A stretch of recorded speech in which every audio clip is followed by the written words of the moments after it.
All right, we're going to get started in just a minute here. We're going to let somebody grab some pizza and something to drink and a napkin. Are these people going to introduce themselves, Bill? No. No. You going to have them introduce themselves? No. No. Good afternoon, everybody. Thank you for attending. My name is Bill McKendry. I'm with Pennsylvania's State Health Insurance Assistance Program, in Pennsylvania known as the APPRISE program. We're the Allegheny County office for that program. What our program does is help people understand and navigate through the various health care coverages and benefits that help them pay for their health care and prescription medications. It is a free service to the community. It is not restricted to any condition or circumstance. Anyone can utilize this. One of the things we do on a regular basis is outreaches to the community like this, but we also do one-on-one counseling with people that are looking to get a better grasp of things like Medicare, Medicaid, their retirement health benefits at all.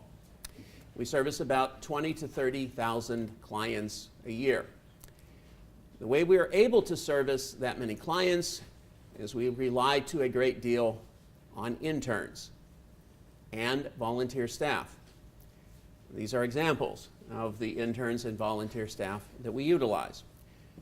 Let me introduce them. Paul Baumitzreiter, to my immediate right, going down the line, Laura Knabb, Gail Myers, and Steve Lasky. Paul and Laura are third-year law students at the University of Pittsburgh. Some of you may recognize them. Some of you might even recognize Gail Myers. She's a recent grad of Duquesne Law School. Got it all wrong, Bill. Pitt. Oh, I'm sorry. She's a recent grad of Pitt. Many years ago. Recent meaning 30 years plus.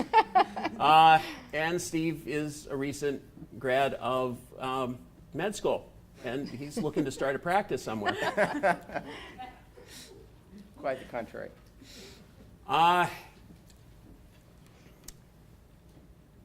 We rely heavily on their expertise, on their capability.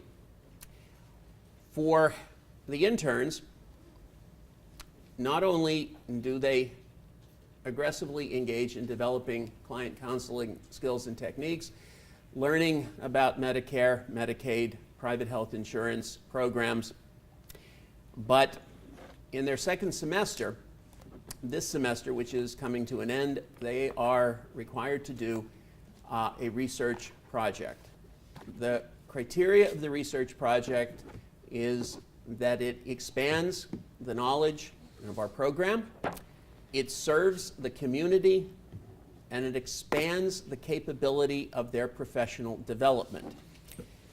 I thought the topic that seems to be the most demanding right now from a community level and from developing a professional expertise is understanding not just Medicare itself, but how Medicare integrates with private employer insurance and the extension of that private employer insurance through Cobra.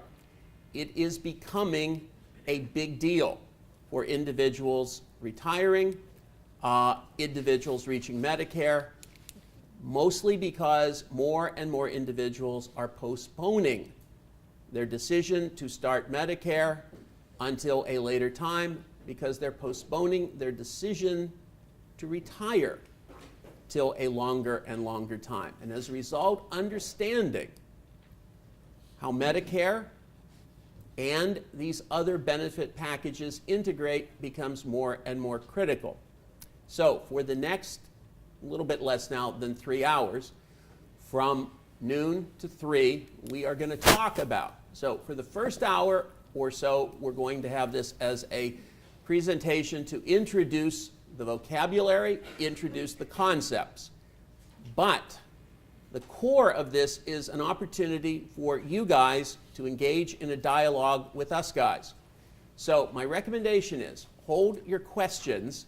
Let's get the baseline established, and then we will encourage you to grill us as much as you want so that when you walk out of here, you have a better understanding of the aspects we're going to talk about. So, I'm going to turn the stuff over to Paul and let him start the show.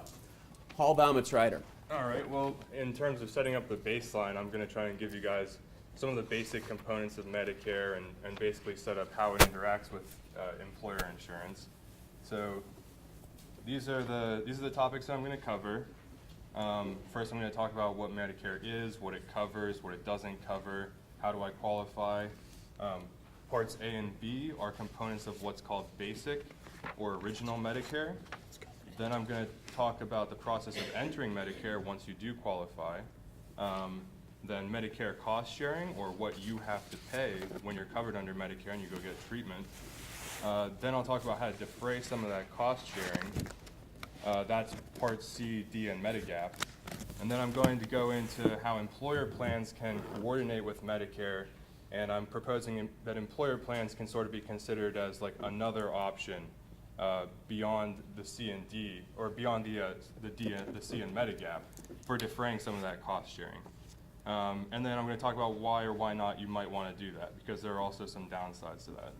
And then I'm going to go into coordinating retirement benefits just briefly, touch on that.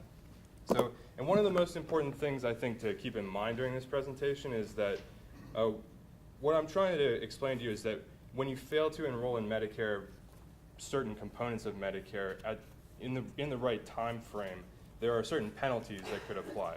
So things like getting excluded from a component or getting an extra amount tacked onto your premium, possibly forever. So it's pretty important to try and avoid those kinds of penalties, and I'm going to go through how you do that while also getting the most out of your options in Medicare. Also, disclaimer, there's going to be a lot of numbers and letters flying around. You're already seeing some of them, but it's going to get a little bit worse. I'm going to try and make that cognizable, because understanding these parts is pretty foundational to understanding how they interact with one another and then how they interact with your employer coverage. So what is Medicare? It's a federal health care program administered by Health and Human Services through the Centers for Medicare and Medicaid Services.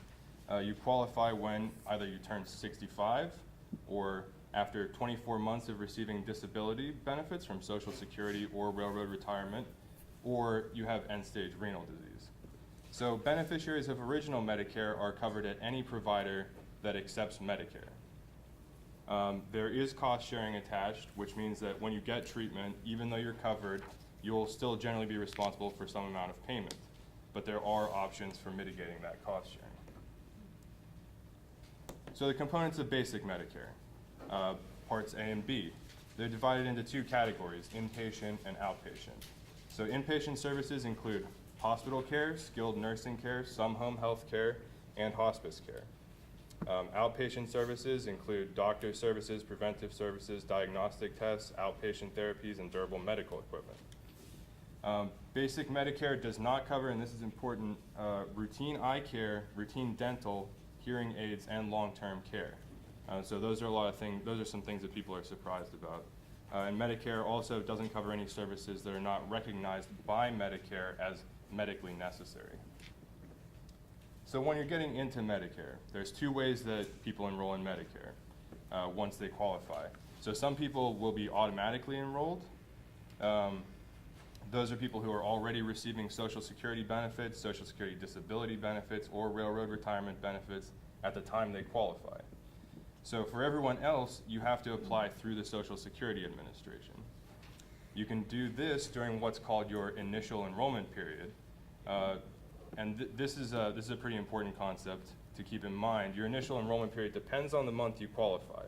So remember, your qualifying month is most likely going to be the month you turn 65 or the 25th month of receiving Social Security disability. Now, the initial enrollment period lasts for 7 months. It starts 3 months before the month you qualify, lasts through the month you qualify, and then extends 3 months after the month that you qualify. Okay, so it's important to actually enroll in those first 3 months that I talked about, the first 3 months before the month that you qualify, in order that your benefits will start the first of the month that you qualify. If you wait until the month you qualify or the next month, then it gets delayed by a month, then by 2 months, and by 3 months. So if you wait until after this entire 7-month period, then you are going to have to wait until what's called the general enrollment period, which lasts from January 1st to March 31st, and then your coverage won't begin until July 1st. So once again, it's very important to get enrolled, especially in those first 3 months. Now, this is the first penalty that I've warned you about. This is the Part B penalty. Every 12 months that you go without enrolling in Part B when you could enroll is a 10% penalty on the Part B premium forever. So, and we'll discuss premiums a little bit later on, but once again, the way to avoid these problems is by signing up within that initial enrollment period, and preferably in the first 3 months. But another way that you can enroll, you can avoid these issues is by maintaining employer coverage. And so I'm going to get into that a little bit later. So first, let's talk about cost sharing. So cost sharing for Part A, those who have paid Medicare taxes while working pay no premium for Part A. So that's going to be the majority of people. However, there is a $1,260 deductible, which you pay each benefit period, and also co-insurance. And then the co-insurance is based on the number of days that you've been in the hospital. Remember, this is inpatient care. For the first 60 days are free per benefit period, and then after that, the price goes up really rapidly. Part B cost sharing, you have a $104.90 premium per month. That's the lowest tier. That's people who make $85,000 or less, or $170,000 filing jointly. So if you make more than that, it goes up beyond there. And then you also have a $147 deductible per year, and then the co-insurance is 20% of the Medicare approved amount. So for example, Medicare approves $100 for a service, your doctor will bill Medicare for $80 and then bill you $20. So how do you defray some of this cost sharing? The answer is that you can buy private insurance to supplement Medicare. Now, private insurance companies are allowed to sell 3 products to Medicare beneficiaries. They are Medigaps, Part C plans, also known as Medicare Advantage plans, and Part D plans. Now, Medigaps are an extension of basic Medicare, which cover some of the cost sharing that we've just discussed. Part C plans actually replace basic Medicare completely, so instead of billing Medicare, your doctor would bill your insurer. And Part D plans then provide drug coverage, and they can supplement either a Medicare or a Medigap or a Part C plan, although Part C plans typically have a Part D plan included in them. So getting a little bit more detailed now, as I said, Medigaps cover out-of-pocket costs not covered by basic Medicare. As you can see in the Medigap benefits handout, I believe that's the one that's on top there, Medigaps cover things like the Parts A and B co-insurance and Parts A and B deductibles. So in the example I gave before, where the Medicare approved amount for a procedure was $100, now let's say, for example, that you have the Part F plan, which covers that 20% co-insurance. Now your doctor bills Medicare for $80 and then bills your Medigap for the $20 co-insurance. There are different levels of Medigap plans, which you can see they're numbered, A through N. The more comprehensive they are, the more expensive they tend to be. So, and don't get these letters confused with the components of Medicare, which are A, B, C, and D. Medigap plans, especially the level F plan, are pretty much the most comprehensive option, but are also going to be generally more expensive than Part C plans, which is what I'm going to get to in a second here. Also, Medigaps still don't cover that list of services that I mentioned, like routine hearing, dental, so that's something to keep in mind. So when can you get into a Medigap? During the first 6 months after enrolling in Part B, you enter what's called your Medigap open enrollment period. Now, during this period, You are guaranteed enrollment in any Medigap plan, and insurers can't underwrite the premium for the Medigap based on your health status. After that 6-month window, neither of those two things hold. So you can be denied or your premium can be adjusted for health status. The only other time where you have guaranteed issue for a Medigap is when something called a triggering event occurs. And I have an example here is when an employer plan that pays after Medicare is ending. And I'll talk a little bit more about the concept of paying after Medicare a little bit later. So getting into Part C plans. Part C plan functions differently from a Medigap because it becomes your primary coverage. So if you select a Part C plan, all of the out-of-pocket costs and coverage limitations I just mentioned above get replaced with the terms stipulated by the issuer of the Part C plan. You still have to pay your A and B premiums, and in addition, you pay a premium for the Part C plan. So here, your doctor doesn't bill Medicare, they bill your private insurer. One advantage of a Part C plan is that they can offer those services that Medicare doesn't cover, routine eye, routine dental, and as well as they frequently offer some other things. But coverage for Medicare coverage services is generally less than a Medigap, because remember, if you have the Part F plan, you pay essentially nothing for your Part B, because that covers that 20% co-insurance. Part C plans are generally managed care, so that's an exception to the rule that I told you before. Remember, under basic Medicare, you can go to any provider who accepts Medicare. Not true under a Part C plan, you'll probably be in a network, so you're going to be limited in terms of which providers you can actually go to. You can choose to enter a Part C plan during your initial enrollment period or during the Medicare open enrollment period, which is October 15th to December 7th. There's no penalty for late enrollment in a Part C, no penalty for switching Part C plans from one company to another, although you have to do it during this period. However, you generally can't switch from a Medigap or from a Part C plan back to a Medigap. So this is one of the issues, like once that 6-month window has elapsed, you may not be able to get back into a Medigap plan if you decide to go to the Part C route. So Part D plans, pretty basic. They cover prescription drugs. Many Part C plans include a Part D plan, but Medigaps don't. So if you go the Medigap route, you have to get a Part D plan if you want drug coverage. Part D plans do have an additional monthly premium on top of the other 1 or 2 that you're already paying, and then here comes another penalty. So if you don't pick up a Part D plan during your initial enrollment period, every 63 days that you go without Part D coverage, you incur a penalty, which is added onto your monthly Part D premium once you get Part D. So you can avoid that penalty by having what's called creditable drug coverage instead, which is coverage which on average is expected to pay at least as much as a standard Part D plan.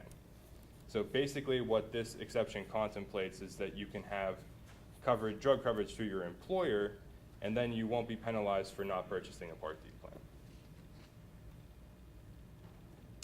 So what happens if you qualify for Medicare and you're still covered under your employer plan? So this is what I call option 3. I talked about Part C plans, I talked about Medigaps, those were options 1 and 2. A third option is actually just maintaining employer coverage.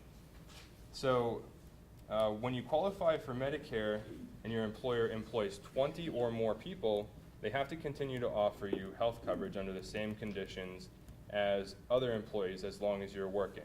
So even though you qualify for Medicare, you're still entitled to health benefits. Now, as long as you maintain health coverage through such an employer, one who employs 20 or more employees, you do not have to enroll in Part B. You don't have to enroll in any part of Medicare except for maybe Part D, which we'll get to in a sec. And this also includes if your spouse has health insurance through such an employer. Now, what that means is that your initial enrollment period can come and go, that 7-month window. You don't have to enroll. You won't be penalized on Part B, and your Medigap open enrollment period won't begin until you enroll in Part B. And if your employer has creditable drug coverage, you won't be penalized on Part D. Now, if they don't have creditable drug coverage, then you're going to have to pick up Part D anyway. But while you're covered under your employer plan, you can enroll in Parts A and B at any time. So if you decide to keep your employer coverage after you qualify for Medicare, you should weigh the costs and benefits of also enrolling in Medicare. Part A is free for most people, so there's no downside. You might as well just do it. If your employer's drug coverage isn't creditable coverage, you have to enroll in Part A so you can pick up the Part D plan. For Part B, it's less cut and dry. Your premium is based on your income, $104.90 and up. So should you have Part B and your employer plan? The question is, like, what does it get me? Well, here's the way that employer benefits coordinate with Medicare. Now, this is the 20 or more language again. If your employer has 20 or more employees, and you have both your employer plan and Medicare, your employer plan is considered primary coverage, which means they pay first, and then Medicare will pay afterward. If they have fewer than 20 employees, then Medicare is your primary insurer, and then for those who qualify through disability, it's the same thing, except that the number is 100, so 100 or fewer employees, and then, or 100 or more employees or fewer. And then, so when your employer is primary, it means that they pay first. And then Medicare might pick up some of the remainder. So how much of the remainder? Well, at least in theory, Medicare covers the difference between what your employer pays and what Medicare would pay without regard to coinsurance and deductible up to the Medicare approved amount. What does that mean? Take the example again where you go to the doctor and the bill is for $100 and your employer pays $80 and then leaves you with a $20 copay. If the Medicare approved amount is $100, Medicare pays that $20 copay. But remember, since your employer's plan is primary now, you're going off of your employer's negotiated rate, not necessarily the Medicare approved amount. So it's possible that the doctor bills you $100, your employer plan picks up the $80, but the Medicare approved amount is only $90. And then in that case, you still have a $10 copay. So you could say that Part B is functioning a little bit like a Medigap. It's not exactly a Medigap, but you know, in a lot of cases, it's going to cover that coinsurance and a lot of similar things. But if Medicare is primary, then they just pay the normal amounts, just like Medicare acting normally, and you're still responsible for all your copays and deductibles. Remember, this is if your employer has fewer than 20 employees. Your employer plan might then pick up some of the difference, but then it's going to depend on the terms of your employer plan. So that would be something that you would want to look into if you were going to go down that route. Now, here is the downside to having both. If your employer plan is primary and it has a network, and you go outside of that network, even though you have Part A and B, they just might not cover it at all. Because now Medicare is acting like a secondary payer. So that's kind of strange. It means that the fact that you have an employer plan actually narrows the scope of your Medicare. And then another downside is that once you pick up Part B, your 6-month Medigap open enrollment window starts. So this is a problem because remember, you have Part B. Part B is already acting sort of like a Medigap. So getting a Medigap doesn't provide you that much more benefit. So you don't want to have to pick up a Medigap, but if you don't, then you might not be able to later. So the takeaway from this is that for most people should get Part A. If there's no premium, there's no reason not to. And then you should choose between probably keeping your employer insurance or going over to Part B, and then obviously going on to pick up a Medigap or a Part C plan. There's only in unusual circumstances is it going to be advantageous to have both at your employer plan and Part B. What happens when employer coverage comes to an end? So your employer isn't required to continue your coverage after you retire. So once you retire or your coverage ends for some other reason, you get an 8-month special enrollment period to get into Medicare. And remember, as long as you're employed, you can get into Medicare anytime during that period as well. But then you get an 8-month window after it officially ends. So at this point, if you haven't picked up Part B and you've been covered under employer insurance, it's okay. There's not going to be a penalty, but now you have to pick it up if you want to avoid a penalty. So once you enroll in Part B, you're then going to have 6 months to enroll in a Medigap if that's the option that you choose. Some people might have the option to Cobra. Gail's going to talk a little bit more about Cobra, but just real basic, if you do this, it doesn't extend that 8-month window. Okay, so retirement coverage, this is also an option for some people who have retirement coverage available to them. Generally, retirement benefits function either sort of like a Medigap or sort of like a Part C plan. Retiree plans do not allow you to delay enrollment in Parts A and B any longer, though. So if you have a retirement plan, you still have to pick up Parts A and B to avoid the penalty. Since they function like Medigaps or Part Cs, they may obviate the need for any additional supplemental private insurance, the C, D, and Medigap. However, retirement plans aren't guaranteed to continue, the benefits may change, or they might get discontinued entirely. And they also do not delay that Medigap open enrollment window. So once again, choosing a retiree plan over a Medigap might mean that you can't get into a Medigap later on. So the takeaway here is that after employer coverage ends, you can't delay Part B any longer.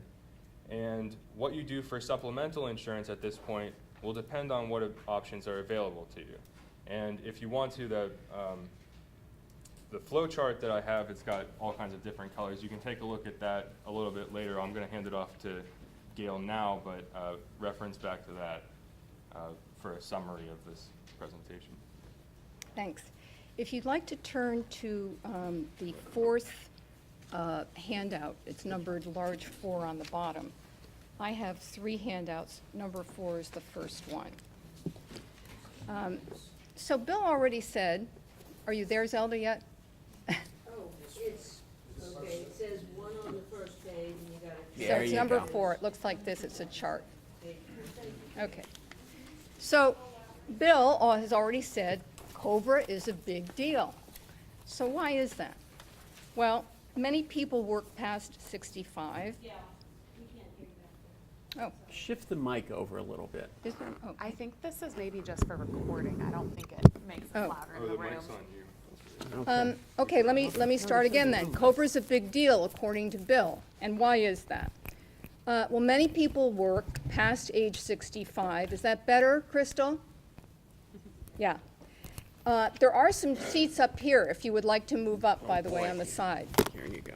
Ooh, Yeah. Here, plug that in. Right there.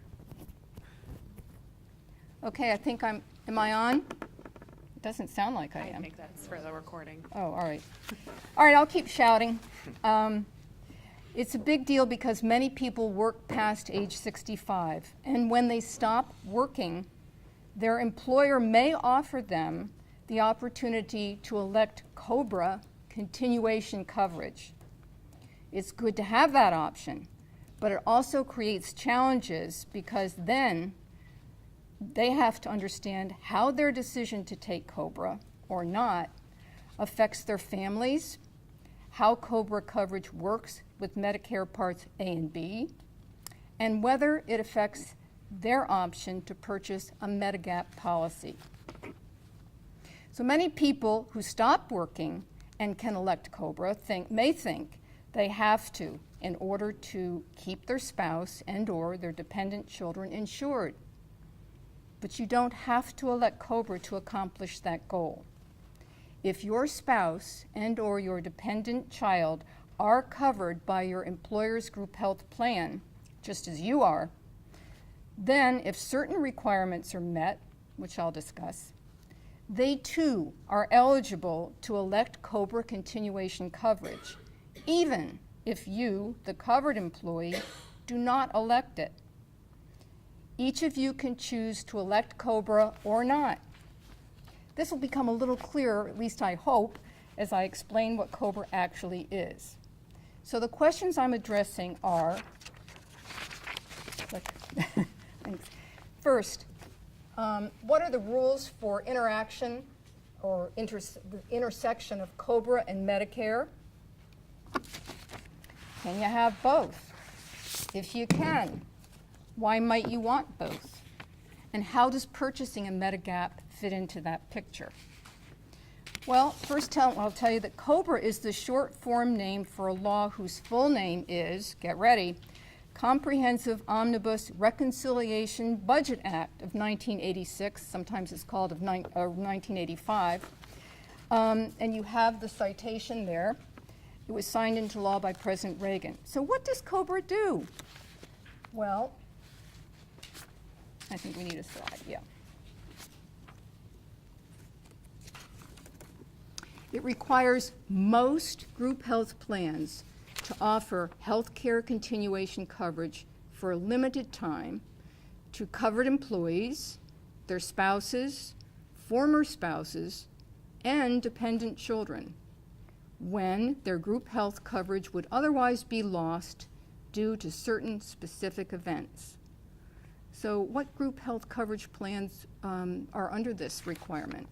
The federal law applies to private employers who employ 20 or more employees most of the time. There are some exceptions. Churches and some church-related organizations are exempt from federal COBRA. Federal employees are not covered by the federal COBRA. They're covered by a similar federal law. It does apply to state and local government employees. So does that mean that employers who employ fewer than 20 people do not have to offer COBRA continuation coverage? Not necessarily. Many states, and that includes Pennsylvania, have what are known as mini COBRA laws, which apply to small employers. And they track the federal law, but they may define health insurance benefits differently. And in addition to the mini COBRA laws that many states also have state COBRA laws that apply to employers who employ more than 20. And these state laws often offer more generous provisions than the federal COBRA. And when they do, they supersede the federal law. So the takeaway here, particularly for you lawyers, is you should check both federal and state COBRA laws when you're researching a COBRA problem. And I'll also add this tidbit, although I don't want to get into the weeds about it, but it's especially for lawyers. COBRA jurisdiction is spread over 3 different federal agencies. The Departments of Labor and Treasury have jurisdiction over private sector group health plans. The Department of Health and Human Services administers COBRA as it applies to state and local government employees and their plans. And finally, the IRS, the Department of the Treasury, has issued regulations on COBRA provisions relating to eligibility, coverage, and payment. And one of those we'll talk about a little later. Both the Department of Labor and the Department of Treasury share jurisdiction for enforcement of these provisions. I should also note that COBRA implemented its requirements for continuation coverage through amendments to several statutes, among them ERISA. So take a look at that first handout. I mentioned that that you may be able to be covered by COBRA if certain special events occur and you're also a qualified beneficiary. So what are those special events? Under the federal statute, they're called qualifying events. These are events that cause an individual to lose his or her employer group health coverage. Well, what are they? First of all, if you are a covered employee and your employment is terminated for any reason other than misconduct, or your hours of employment are reduced, those are 2 qualifying events for you if they cause you to lose your employer group health coverage. And if they do, then these events entitle you, the covered employee, to 18 months of COBRA continuation coverage. If you are the spouse or the dependent child, and the covered employee is terminated or has his hours reduced, or there's a divorce or legal separation of the spouse from the covered employee, or the covered employee dies, or the covered employee becomes entitled to Medicare. These are all qualifying events for the spouse and the dependent child, if these events cause them to lose coverage under the employer group health coverage plan. These events entitle them generally to 36 months of COBRA continuation coverage. And finally, the loss of dependent child status under rules of the employer group health plan, that too is a qualifying event for a dependent child of a covered employee if it causes the child to lose coverage. If it does, the dependent child is entitled to 36 months of COBRA continuation coverage. How does it define dependent child under COBRA? Well, a dependent, I'm not sure I can answer that question. I think the real question is the child covered under your employer group health plan? And to what age is that child covered? And if the child loses status for coverage under the group health plan because the child ages beyond that age, then the child is eligible for to elect COBRA. Am I on slide 5 yet? I'm on the, who are the qualified beneficiaries? I've already mentioned the people who are generally covered, but when do they have to be covered to be qualified beneficiaries? They have to be covered under the employer group health plan on the day before the qualifying event occurs. And of course, this could be you, who is the covered employee, or your spouse, a former spouse, and your dependent children. So how do you know what your COBRA rights are? This is sounding pretty complicated. You might wonder about that. Well, your employer is required to notify you within a certain number of days after you begin your employment that you are covered by a COBRA plan, and they can do this 2 ways. They can send you a general notice outlining your rights, or they can send you a much more detailed description, which is their summary plan description. If you don't get a summary plan description, which as I say contains a lot more details, you're always entitled to ask your employer to provide you a copy of it. Well, what benefits will you get if you elect COBRA continuation coverage? They have to be identical to the benefits available under the employer group plan to similarly situated employees and their families who have not incurred a qualifying event. So in other words, they're probably going to be the same benefits you enjoyed under the employer group health plan. Can you get an extension of your COBRA benefits? Yes, you can. If you're entitled to 18 months of coverage, you may become entitled to an extension in 2 circumstances. First, if you meet certain requirements for a disability extension, you'll get an additional 11 months of COBRA continuation coverage for a total of 29 months. One of those requirements is that you meet the Social Security definition of disabled.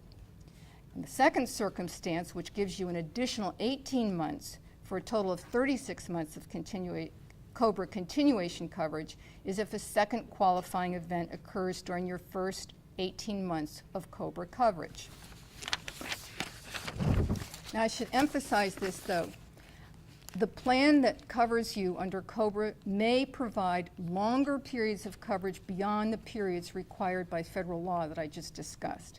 So again, check with your benefits manager and consult the summary plan description, and call APPRISE if you have questions. So what will COBRA coverage cost you? Your employer group health plan can require you to pay. The amount charged cannot exceed 102% of the amount that similarly situated active employees pay. What's all about that 2%? That is the 2% allowed for administrative costs.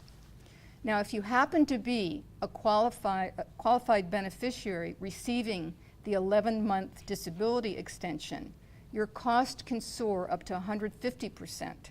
of the plan's cost of coverage for similarly situated active employees, that 50% being the administrative cost. Can your COBRA be terminated earlier than the maximum period that you're entitled to? Oh, yes, it can, for 5 different reasons. Maybe you haven't paid your premium on a timely basis. Or maybe the employer goes out of business due to bankruptcy or some other cause, and there's no further group health plan. Or maybe the qualified beneficiary, you, begins coverage under another group health plan after you've elected COBRA. Or maybe you, the covered employee, the qualified beneficiary, becomes entitled to Medicare benefits after you elect COBRA.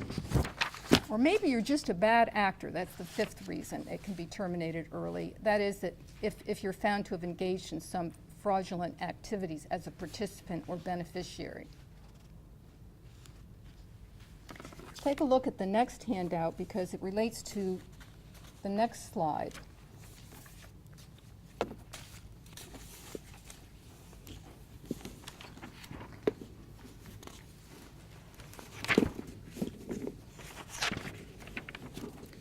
Which is Medicare and Cobra. Can you have both? What page is that?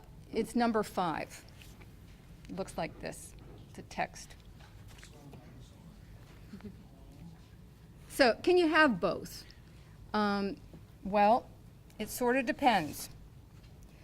If you have qualified for and chosen to elect COBRA before enrolling in Medicare, you will probably lose the right to COBRA coverage when your Medicare becomes effective. That's because your employer has the option of canceling the COBRA coverage when you enroll in Medicare, although the coverage can only be canceled once you actually obtain Medicare coverage. If you are in this circumstance, again, I urge you to talk with your COBRA benefits manager and check out the specific language of your employer's summary plan description. We can come back in our discussion. There's also a U.S. Treasury, Department of Treasury regulation which specifically addresses that in quite clear language.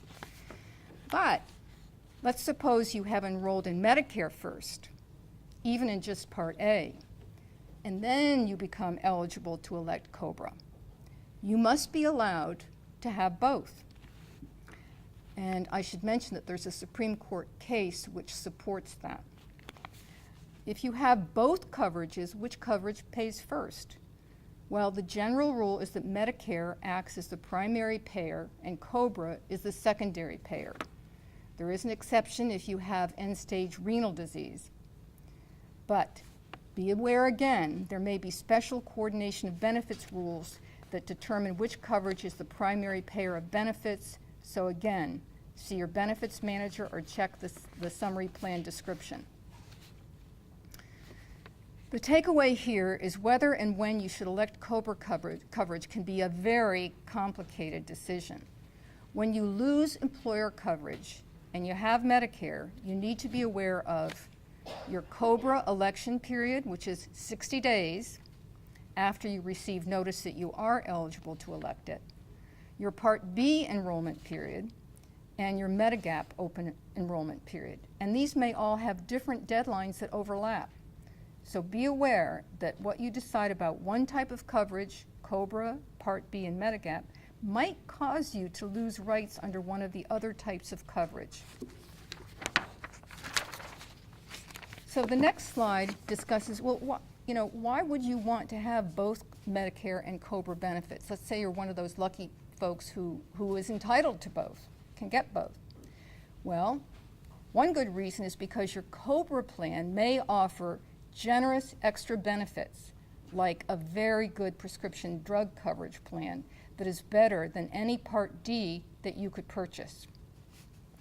So you're faced with decisions. If you haven't enrolled in Part B yet, do you do that before electing COBRA? Remember, B is going to cost you about $105 a month, and you're also paying for your COBRA coverage. You might think, well, why pay for Part B when I have medical coverage under COBRA? But here's the thing. If you don't enroll in Part B before you elect Cobra, you could fall into what the AARP calls the Cobra Part B trap. And I think Paul kind of touched on this briefly without calling it specifically that. Here's the problem. If you decide to delay enrolling in Part B until your Cobra benefits terminate, you will not be entitled to a special enrollment period to get into Part B. And this is because, at least for purposes of Medicare Part B enrollment, the Cobra is not considered current employment coverage. So consequently, when your Cobra benefits end, and you haven't signed up for B, you will have to wait to enroll in Part B until the next general enrollment period, January 1 to March 31st. And when you enroll then, as Paul mentioned, your Part B coverage will not be effective until July 1. So you could be in the ugly situation of being in your late 60s and face the prospect of months without essential health coverage. And to make matters worse, because you delayed enrolling in Part B, you will incur a penalty in the form of a permanently higher Part B premium, which Paul discussed, a 10% increase for every 12 months you failed to enroll in B when you were first eligible. I will tell you that legislation has been introduced, I think first introduced in 2010, and since then reintroduced, and unfortunately it's gone nowhere. So there's one more thing for you to think about. So you think, okay, if I'm going to have Medicare and Cobra, can I pick and choose what benefits I want from Cobra and which ones I want to continue and pay for and maybe drop others? This is called cherry picking, and many Cobra plans will not allow you to do that. But I will mention something to you. I found a reference on the Medicare interactive website, which is listed on my third handout, which is the resource page, which does address the question, and it suggests that you may also be able to keep Cobra coverage once you get Medicare for services that Medicare does not cover. And the example given is if you have Cobra dental insurance. You may be able to negotiate with the insurance company that provides the Cobra coverage. It may allow you to drop your medical coverage under Cobra, but keep paying the premium for the dental insurance as long as you're entitled to Cobra. But basically, this area is a bit unclear. Now, Medicare Part D has different rules. The good news is that if you elect Cobra continuation coverage, when your Cobra benefits terminate, you will not lose your special enrollment period for a Part D plan, provided you meet two requirements. Make sure your Cobra coverage for the prescription drug part is creditable, that means as good as a standard Part D plan, and you've not experienced any lapse in your Cobra prescription coverage of 63 or more days. So when your Cobra ends, hurry up and find your Part D coverage. The bottom line is, if you're fortunate to be able to have both Cobra and Medicare, do some homework, compare coverages, and crunch some numbers. For example, if you're attracted to the excellent drug coverage under your employer's Cobra plan, just find out how expensive it is, and maybe you want to consider whether you could save some money by buying, for example, a Medigap policy to supplement your Part A and B and join a Part D plan.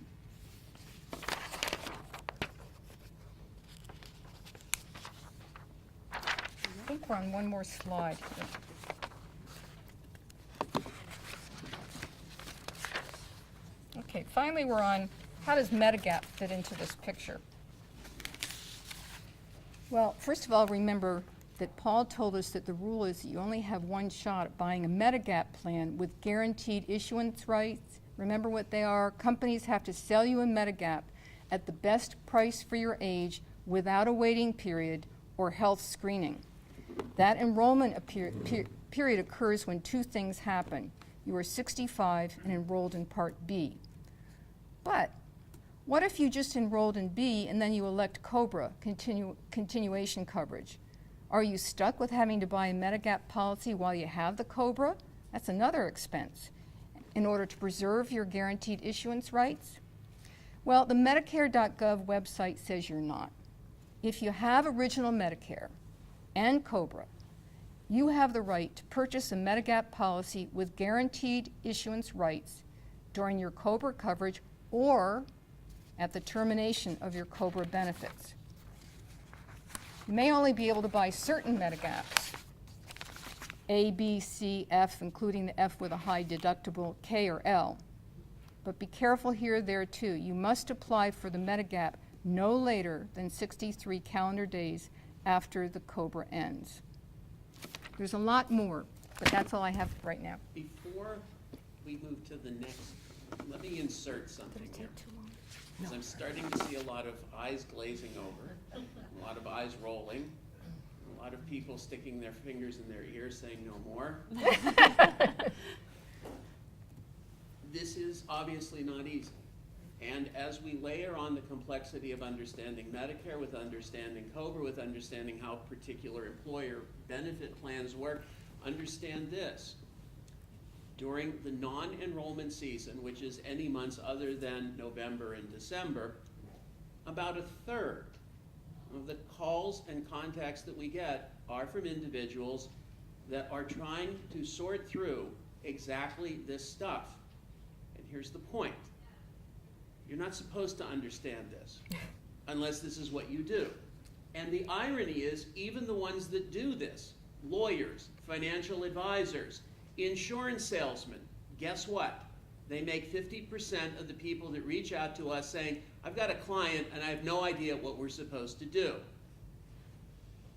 Our individuals are trained to be able to navigate through the core information at a secondary or tertiary level, but also be able to look at the primary source information, the code, the regs, the rulings, to be able to make sure that when we talk about this, I'm giving correct information beyond just the general and beyond just the old wives' tales and beyond just my neighbor said. We're not here to do pure, here's the insurance product you should buy, although we do that. But it's also helping people understand at this juncture, when I'm about to transition from, I used to work and now I'm not going to, or maybe I still want to, but I have a big option available to me. What do I do? And how do I make the best use of that? And how do I not shoot myself in the foot? And this is why people reach out to us. This is why practitioners reach out to us, to make sure that we're going to be thorough and comprehensive beyond just, here's a good insurance product. Let's get you signed up for it. Also understanding all of the rules of your navigation. This is why you guys can reach out to us. 52 weeks a year, 7 days, 24 hours. Give us a call. We won't answer. I did. And we'll make sure you get them. That you can contact us and set up an appointment or talk over the phone. Most issues like this is going to be meeting us in the office. And the people you're going to meet are these people. To understand the quality of the service you're going to get, I brought out the best and brightest. Well, at least some of the best and brightest. Those enrolled. First two. First two. And now we're going to hand it over to somebody to talk about the particular product that I know some of you might be particularly interested in. Either the benefit package that's offered by the federal government or the benefit package that's offered by the University of Pittsburgh. All right, so now that we've kind of confused you with a bunch of new information that we've thrown at you, we wanted to give you some examples to hopefully tie it in and make it a little clearer. So one of the reasons that we chose to talk about the Federal Employees Health Benefits Program is because it does have some special rules regarding the coordination of care with Medicare because it's through the federal government. So it's just an example of where you should be aware of the plan that you have and what coordination will be possible, because it's not completely equal across the board in terms of employer plans, just to complicate things further. So the Federal Employees Health Benefits Program is a system of managed competition for civilian government employees and retirees. And these programs, the products get the premium contributed to by the federal government for up to 75% of the cost, and then the individual would pay the other 25% of the premium. So it's their employer plan. and you are allowed to continue this past retirement. So the benefits with one of these plans vary since you are selecting a plan on a limited market. So the types of the plans offered can either be a nationwide fee-for-service plan, which would be available to anyone working in the federal government. There are some nationwide fee-for-service plans open only to specific groups, as well as some state-specific HMO plans. So anyone who is a current or retired federal employee is eligible for one of these plans, as well as their spouses and dependents. And then enrollment is during an open enrollment period. So either as a current federal employee or a retiree, you are allowed to change your plan from year to year. Okay, so there's some benefits to dual enrollment in Medicare once you hit age 65. If you're entitled to Part A without paying the premiums, meaning that you've worked for 40 quarters, so 10 years, it's recommended that you take it even if you're still working. This can be coordinated to cover some of the costs that your federal employee health benefit plan may not cover, such as any deductibles, co-insurance, and charges that exceed the plan's allowable amount. The other advantage to getting Part A is that if you also enroll in Part B, you would be eligible to enroll in a Medicare Advantage plan to further coordinate benefits. For Part B, you don't have to take it while you're covered under the federal employee health benefit plan, and they cannot require you to take it.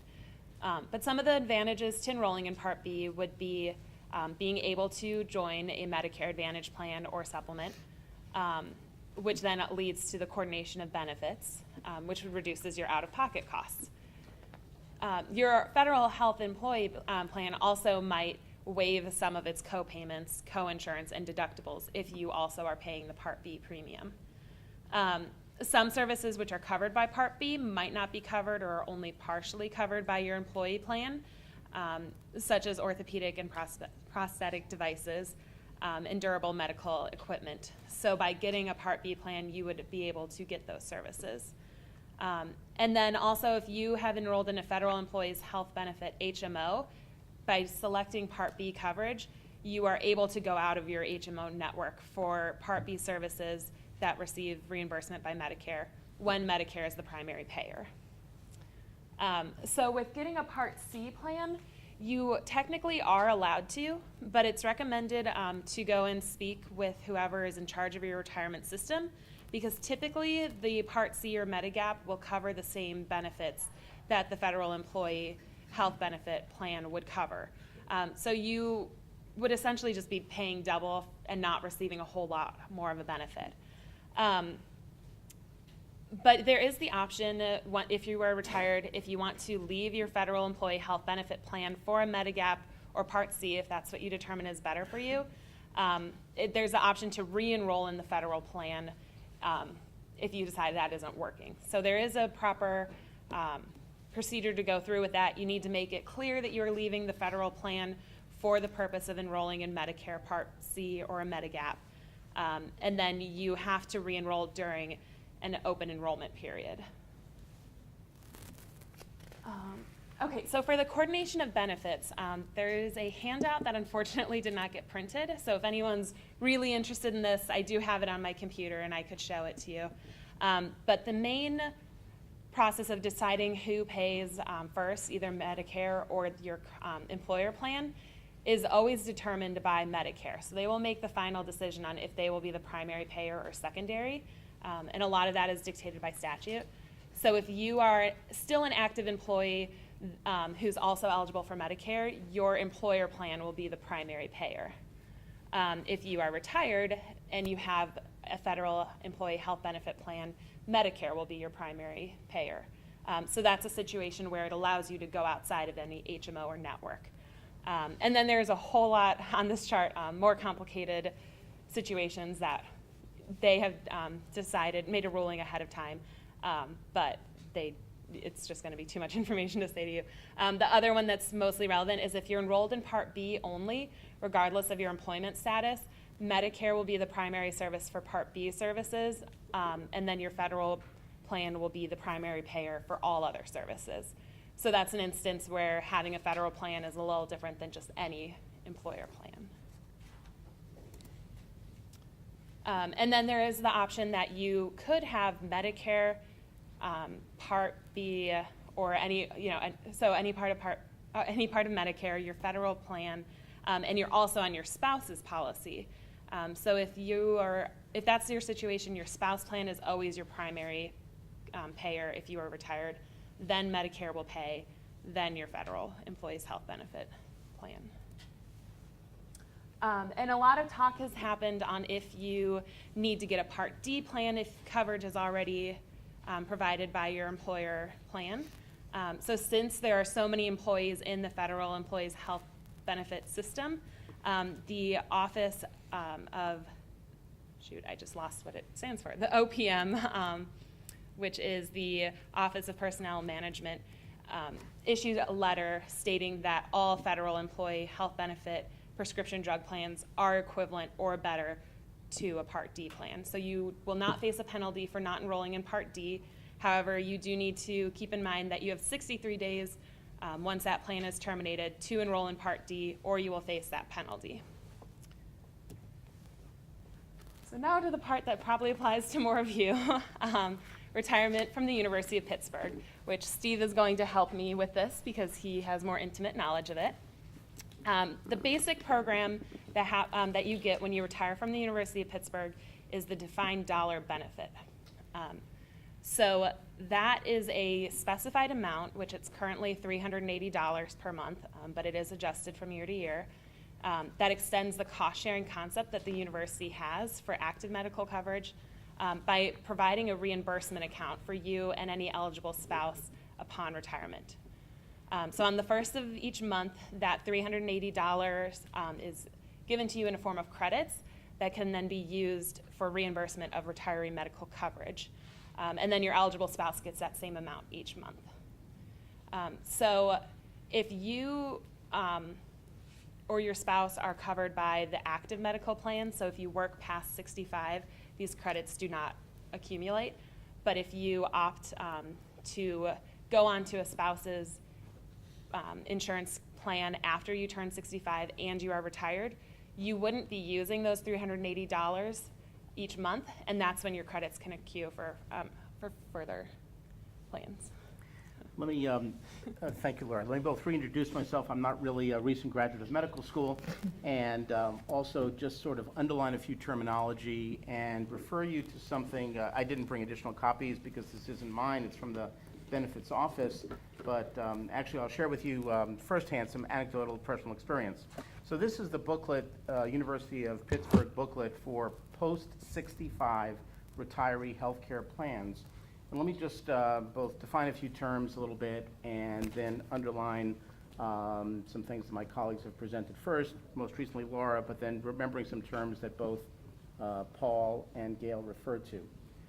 So first, when you retire from the University of Pittsburgh, part of the question is if you were hired before, and forgive the phrase, I don't like it, but if you were grandfathered under a plan, if you were hired prior to July 1st of 2004, so if you started your tenure here at Pitt prior to 2004, you were an executive, you were full-time regular faculty, you were part-time faculty, but in a tenure track, a full-time librarian, a full-time research associate, and full-time staff, you then could retire at 62 if you were hired prior to 2004 and be eligible for all the retiree benefits, including the defined dollar benefit that I'll talk a little bit more about in just a moment. It requires that when you have retired, or at the time you're about to retire, you were previously in an employer health plan. In other words, you were covered under a university health plan, whatever it was. And either, if you retired prior to 65, you then continued that coverage when you retired. And then when you were about to embark on that magic milestone, I did this January, you then either would need to go into Medicare A and B. We set the terms before. That is required if you were going to select a retiree health plan from Pitt. And or if you have the option at that time of leaving the employer group coverage that you're under seamless transition, no interruption of coverage, this is what I did, and have the benefit of a younger spouse or partner who is under an employer plan. You then could join that employer plan and still not be required to enroll in Medicare B, so not pay the Medicare B premium, and you begin your defined dollar benefit credit, which, as Laura mentioned, is $380 per month. So essentially that defined dollar benefit at this point in time, using my own experience, is accruing each month in an account, and then at the time that I'm about to, quote, lose the benefit of employer group coverage under my much younger spouse's plan, a few years, I won't divulge the age, we'll say 39 plus, I then at that time can make decisions that I'll share with you and say this politically correctly, since I know this is being recorded. It depends like anything else. When you go to speak to someone in the benefits office, be prepared for the fact that not all individuals are equal, and not all benefit counselors will have all the information. They will have information from this booklet, and they'll explain a little bit to you, they'll explain to you the options in this booklet, but they, as is often the case, will be talking about Medicare Advantage plans, as you were hearing earlier today, as Paul defined Part C plans. So, remember, if you were hired before 2004, you have that, and you retired at younger than 65, you may have been covered under either your Pitt's plan or a different plan. When you turn 65, you can enroll in Medicare A, no charge, benefit to do that as outlined before. You don't have to enroll in Medicare B and pay a premium if you're covered under another group plan, whatever that might be. Different rules apply if you were hired after 2004. In other words, what I was referring to before. This may sound a little more complicated, but basically if you were hired after 2004, remember, therefore, right now that would be 11 years worth of service, you need to add up to 85, the magic number of 85 when you retire. In other words, if you're thinking of you're retiring at 67 and you only had 11 years of service at Pitt, you would not be eligible for these benefits I'm talking about. You'd not be eligible for this defined dollar benefit program. Okay, so let's talk a little bit about, and actually, although the benefits office will give you this information and tell you a little bit about some of the programs, all of this retiree benefits is coordinated through UPMC BMS, Benefit Management Services. And the first and the second and the third time that I called Benefit Management Services, I spoke with a very friendly person on the phone and was informed that the reason why they didn't send anything out to me as I was turning 65 is because they send it out every year in the October-November window. But wait, I turned 65 in January. Well, we'll send it to you next October and November. But I want some information now as I'm making a decision. And then when they sent me information, interestingly enough, they sent me all the information about what would be the equivalent of their managed care plans or the Part C plans. There are actually, and this is, I didn't think it was necessary to reproduce this. We can certainly discuss it a little bit more in the question and answer period. I'd be very happy to do that. There are a total of 7 university-sponsored post-65 plans. These are either, what you're familiar with, UPMC or Highmark HMO PPOs. They have 2 plans, one that is referred to a UPMC Health Plan National Complementary Plan. That would be like a Medigap hybrid, but it is not a Medigap. Again, that particular plan does include a drug plan, and Highmark offers something which is not the Highmark Medigap plan, but a Highmark Signature 65 with Blue RX prescription drug plan. Like anything that either Gail, Laura, or Paul referred to before, in an individual basis, and what we try to do in our role as counselors, be it with background of social work, of legal expertise, or of clinical expertise after I graduated from medical school years ago. You need to look and see what are your needs as far as what are the services you're using, what you may be projecting to use, and as far as alluded to before, when you're looking at a prescription drug plan, what may be offered under one, remember, these are subject to change every single year, including the university benefit, as good as it might appear, may change every year. So what is the advantage to using the defined dollar benefit credit, and what can you do if you don't opt for one of these university-sponsored plans? I mean, the good news is for all of these 7 plans, the premiums range from the high of $365 to a low of $272. Remember, that does not include Medicare Part B, and all of those amounts that I mentioned are under the $380. So you're accruing a small amount of that defined dollar benefit. But the truth of and you cannot, by the way, you cannot use the defined dollar benefit to get reimbursed for your $104.90 for the premium of your Medicare B. So look at your individual situation. Wow, you know, if I have the benefit of $380 a month, which at the present time is the rate this year, might change next year, suppose I look for a Medigap policy when I don't have the option of employer coverage, as I was mentioning before.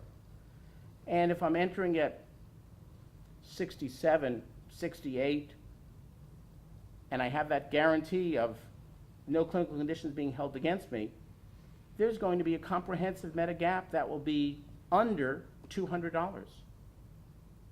There'll be a drug plan, again, compare and contrast based on your profile. There'll be a drug plan that most likely would be in range of $25 to $35. Maybe higher, but again, depending on your individual needs. So in other words, what I just said is, I could actually find something on my own, comprehensive Medigap and a drug plan, that might be in the range of $200 or a little bit higher.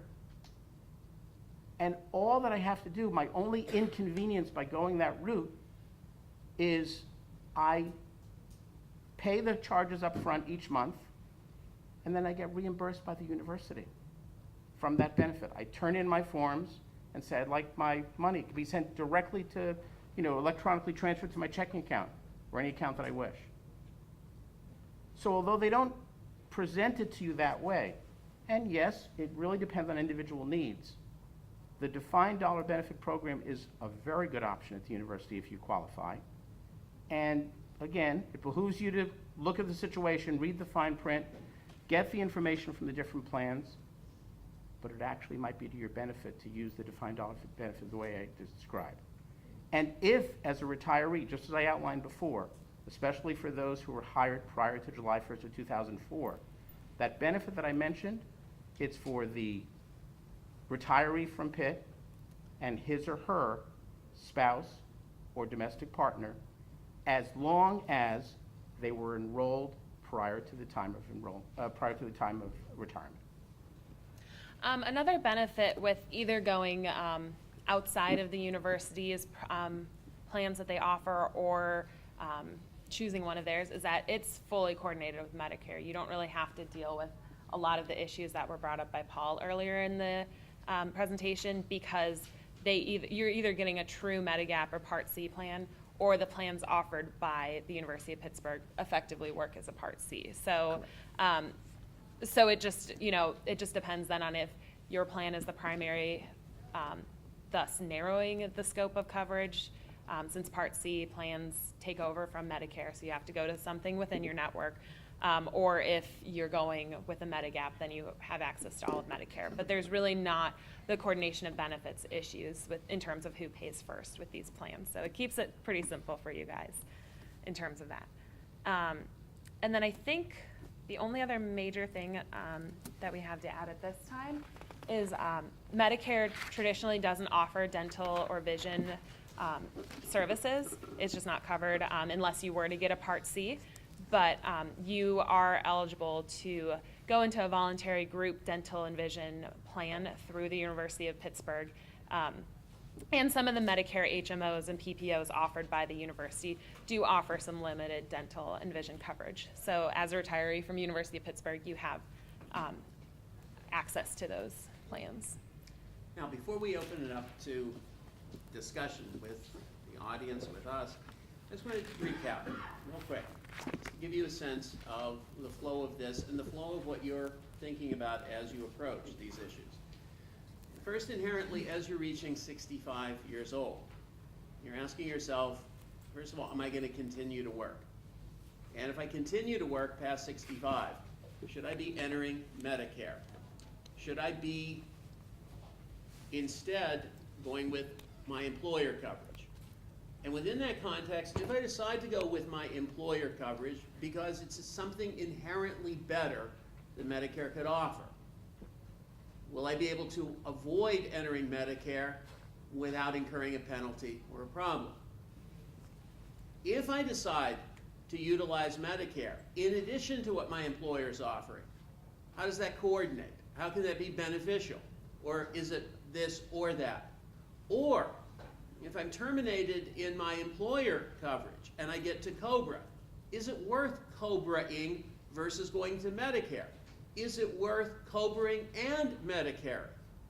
And finally, when comes the time to finally break away from the employer employment benefit or the Cobraing that follows thereafter, and I finally do put both feet into the Medicare system, what is likely going to be the best option to utilize the Medicare system? Such as, am I going to utilize an option whereby Medicare itself is my primary coverage, and I supplement it with a private insurance Medigap and an additional private insurance prescription drug coverage? Maybe instead going with a managed care, HMO, provided by a private insurance. It may be cheaper, it may have co-payments and deductibles, it may force me into a network, but still economically more beneficial and easier to coordinate and work with. Or maybe my former employer now is offering me a retirement benefit, and that retirement benefit will trump anything Medicare, maybe, sort of. But wait a minute, if I do that, or if I do any of these selections, have I closed down some of the other options? Such as, will I be able to get a Medigap anytime down the road when I want it? Will I be able to leave the employer benefit and later come back to it? And this is the point, guys. The context of when you come to us and say, look, I have no idea what we're supposed to do, I don't even know what the questions to ask are, is based on us framing it up so that you have a sense of what your options are, what the impact of choosing those options are, and then letting you decide. Not trying to impose on you, this is what you got to do. No, this is what you can do, and these are the effects of choosing this versus that. Now go home and sleep on it. Call us back if you want to, but you get to make the decision. We're not driven by selling you a product. We're not driven by getting you to buy something. We're driven by getting you to understand making the right choice, and hopefully that choice is going to help you get access to quality health care, prescription medications, in a way you can afford it. Questions? Go ahead. Chris, go back there. Steve, when you talked about that defined benefit, I think you and I talked about that too. Correct. Is that paying the premium? So the, What my question to you was, if you're gonna go on that F plan, how can you submit any bills to that defined contribution, so when you go on the F high deductible? basically, the defined dollar benefit program works as such. You either have that benefit applied, if you will, to the university plan that you select. So I'm not speaking of a Medigap that you go out independently for yet. So you have one of a few different 7 options through the university. So $380 presently is the amount per month. Your premium is at the highest $355 or $365. This is with one of the employer plans. $365, this is the employer plan. So every month you have $15 accruing in an account that you could submit, and then every year you get a statement of what it is. And you could then submit not reimbursement for Medicare B premium, and also not reimbursement for either dental coverage or vision coverage. Okay. If you go the route of saying, you know what, I don't want a university plan, okay? Every month you're going to have $380 in this account, either quarterly or yearly. Presently they're doing it yearly. You have paid your Medigap premium, as you're supposed to.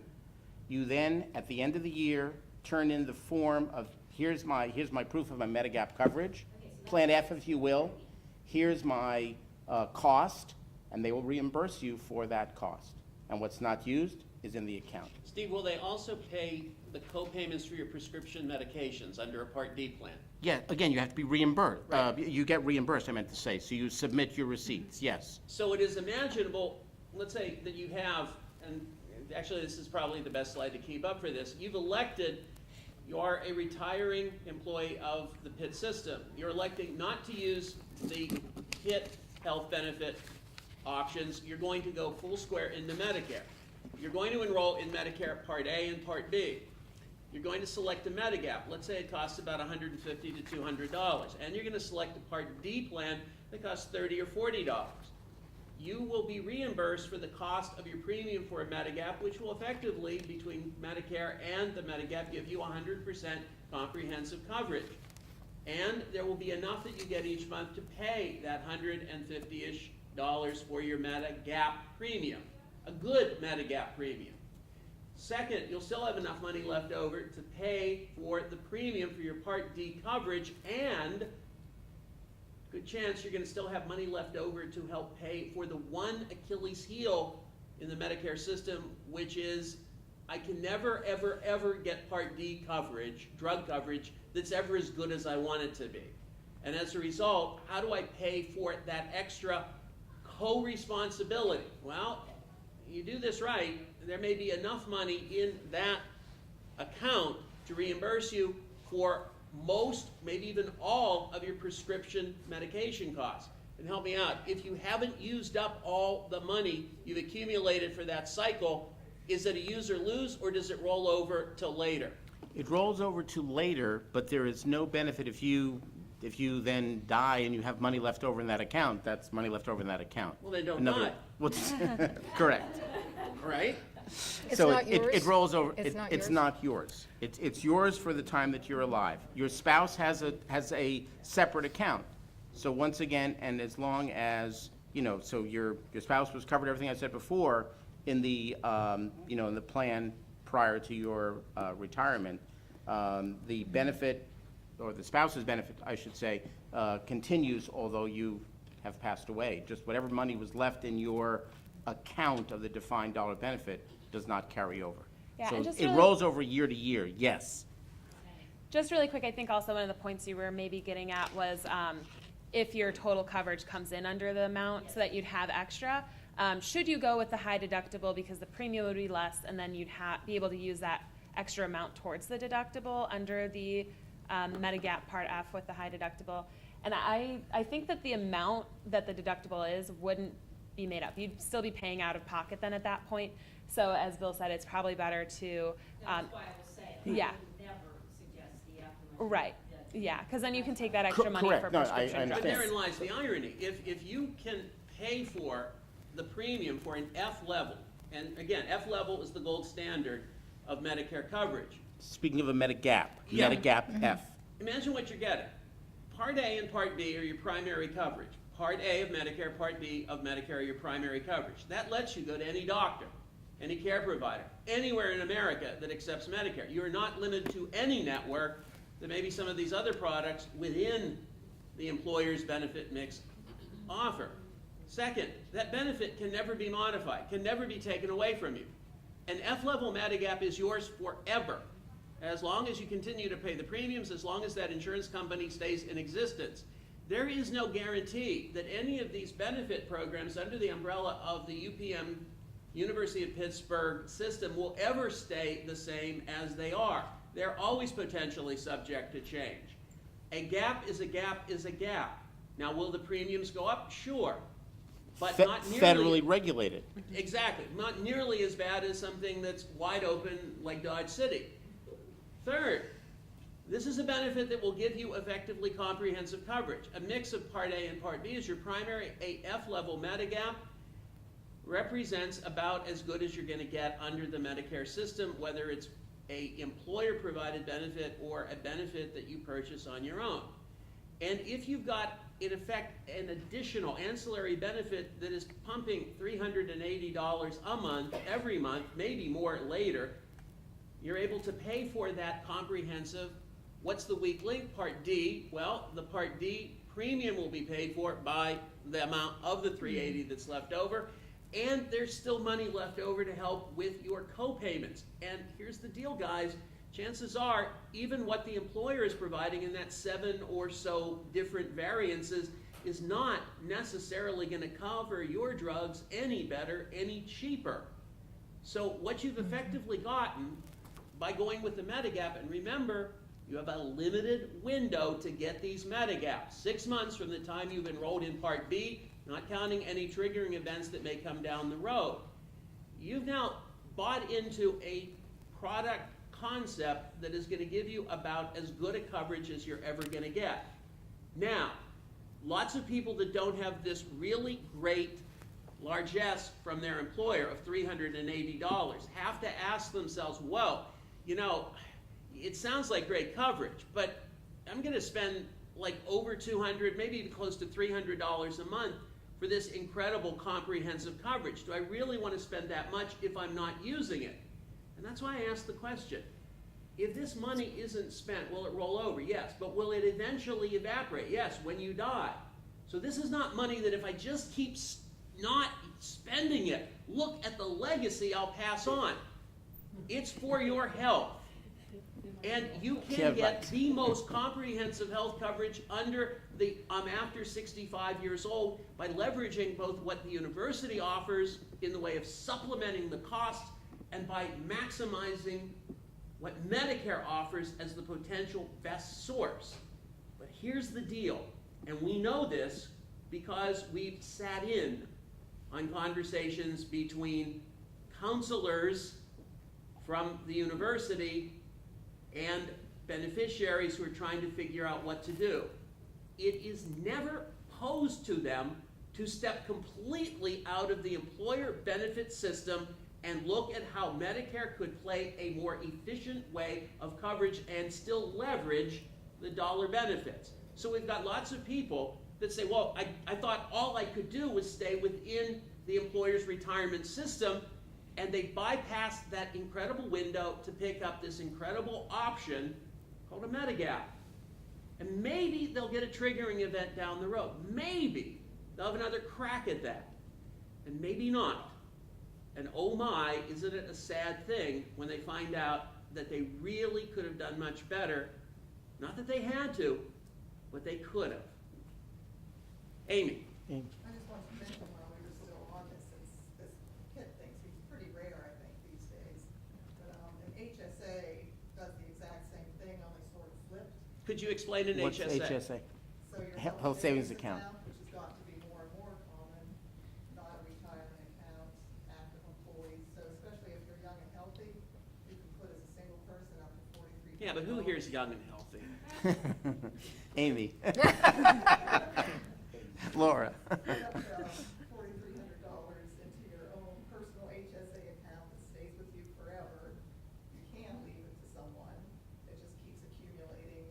It's your You money. can't use it to pay. What's that? for That's your Medicare. money. It's your money. You can't use it to pay for Medicare Part B and all that other stuff. So, This year's cap's 3350, plus Oh, 1,000 for over over 50. 85, plus 1,000 for over 55. What did he say? I didn't hear your follow-up. I apologize. This year's cap is 3350 for an individual, but over 55 can add the additional 1,000. So young people start at 3350, over 55 get to I catch see. up. Yes. Okay, I have two questions. First, Louder, Zelda. okay, two questions. First, my deceased husband, was a UPMC employee. I was a state employee. I always covered us. Okay. All right. Nevertheless, when he started way before 2004, am I eligible for this defined benefit as a spouse? Of a deceased. I understand, the deceased. Did everybody hear the question, first of all? Okay. Did he have employer health coverage at any point in time? No, I always covered us. It was free. Right. We didn't pay a premium. At that time, yeah. Yeah, okay? That's the first question. Okay. The second question is, am I eligible for the eye care and dental care that Pitt would provide? I know the answer to the second question. The first I could research. Okay. The second question, as a spouse Right. of a retiree from, so his employer was also the University of Pittsburgh, correct? Not just UPMC? I don't know. That would be relevant, because I don't know specifically on the UPMC side. In other words, speaking myself, Yeah. I had at one point in time, as crazy as it sounds to those in the audience, I had 3 employers. Okay, so I had, UPMC was my employer for some period of time, not Right. continually. My main 2 employers were the University of Pittsburgh and the Veterans Administration. Okay. How do I find that out, Steve? I haven't saved Be- stuff anymore. Benefit, I could reach out for you if you want, or I can give you the name of someone Okay. here at Pitt Benefits Office. The answer to the second question is, you as the spouse of someone who, I'm assuming retiree from the University of Pittsburgh Medical School faculty, Well, I know his yeah, okay, position. the answer is So yes. that's what I'm saying. Okay. So, you can apply for the plans of both vision and dental. Okay. I don't know, you should have had established if he had some coverage, some benefit from the university, not UPMC, from the university, then you should have had established a defined dollar benefit account that, may not have been worth $380 when, at the time that Ed deceased. But see, because here's the part that I don't know, but there would still be an account. The eligible spouse or partner of a deceased retiree will have continuation of coverage for, now, I'm speaking if you had health coverage, Right. will have continuation of coverage for 3 months following the end of the month in which the employee retiree passes away. Continuation of coverage means payment of the cost share if applicable, or continuation of the defined dollar benefit credit. The credit for the deceased retiree dissolved. However, in addition to the 3 months continuation of coverage, the spouse or partner may use all the remaining credits in their own account until they're depleted. But she never had. So if you, but that's what we need to find out, if you had an account at that point, when No, Ed she was didn't. deceased. Yeah. If not, there's nothing there. Okay. As far as the defined dollar benefit, Right. you could apply for vision and dental independently through what Pitt offers. And what is it called, you know? Mhm. They have a few different, Vision Plan is just one through Davis Vision, $6.98 a month. And dental, there are,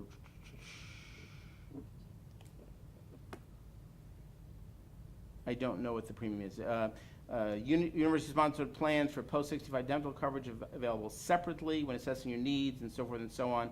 It just, it does say, I'm sorry, through United Concordia Access, retiree cost and/or spouse, $15.96 per month for individual coverage. And they tell you what the in-network, and out-of-network coverage is. So who do I contact? The same person that I'm gonna, her name is Ainsley. I don't have a phone number with me. All right, you- I can email it to you or whatever, or I'll reach out for you if you want. Thank you. Ainsley Jimenez. Okay. Thanks. Yes. I have 2 questions too. First, the rather recondite discussion of Cobra and combining Cobra and all the complications of all that. Isn't that more or less academic in light of the fact that Cobra was primarily for people who leave their employment before they become eligible for Medicare? And the trend in this country for the last 5 years, which is likely to continue, that rather than doing that, people are working till they're 80 or 90, and they're not concerned about getting Cobra in the period between when they leave an employer and when they're eligible for Medicare. before you do the second question, let me start the discussion on the first. Individuals may elect to start Medicare before they stop employment. They may find a reason to do that, and by starting Medicare, that may open the door to also continue to Cobra. And I'll throw it for the group.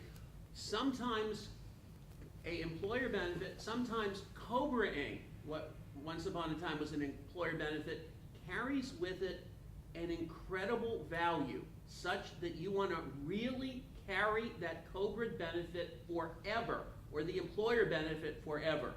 Remember what is the Achilles heel of the Medicare system. One more time, guys, what is the Achilles heel? Part D drugs. I'm taking a drug, it's called Humira. Why? Because I'd like to walk. And as a result, my Humira has a copayment. If I'm under the Medicare system Part D, under the best deal I can find, about $1,000 a month. That's my copayment.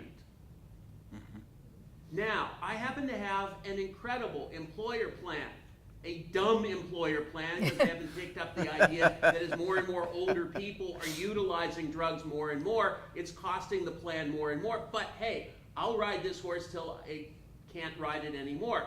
All of my drugs under this employer plan have a copayment of $20.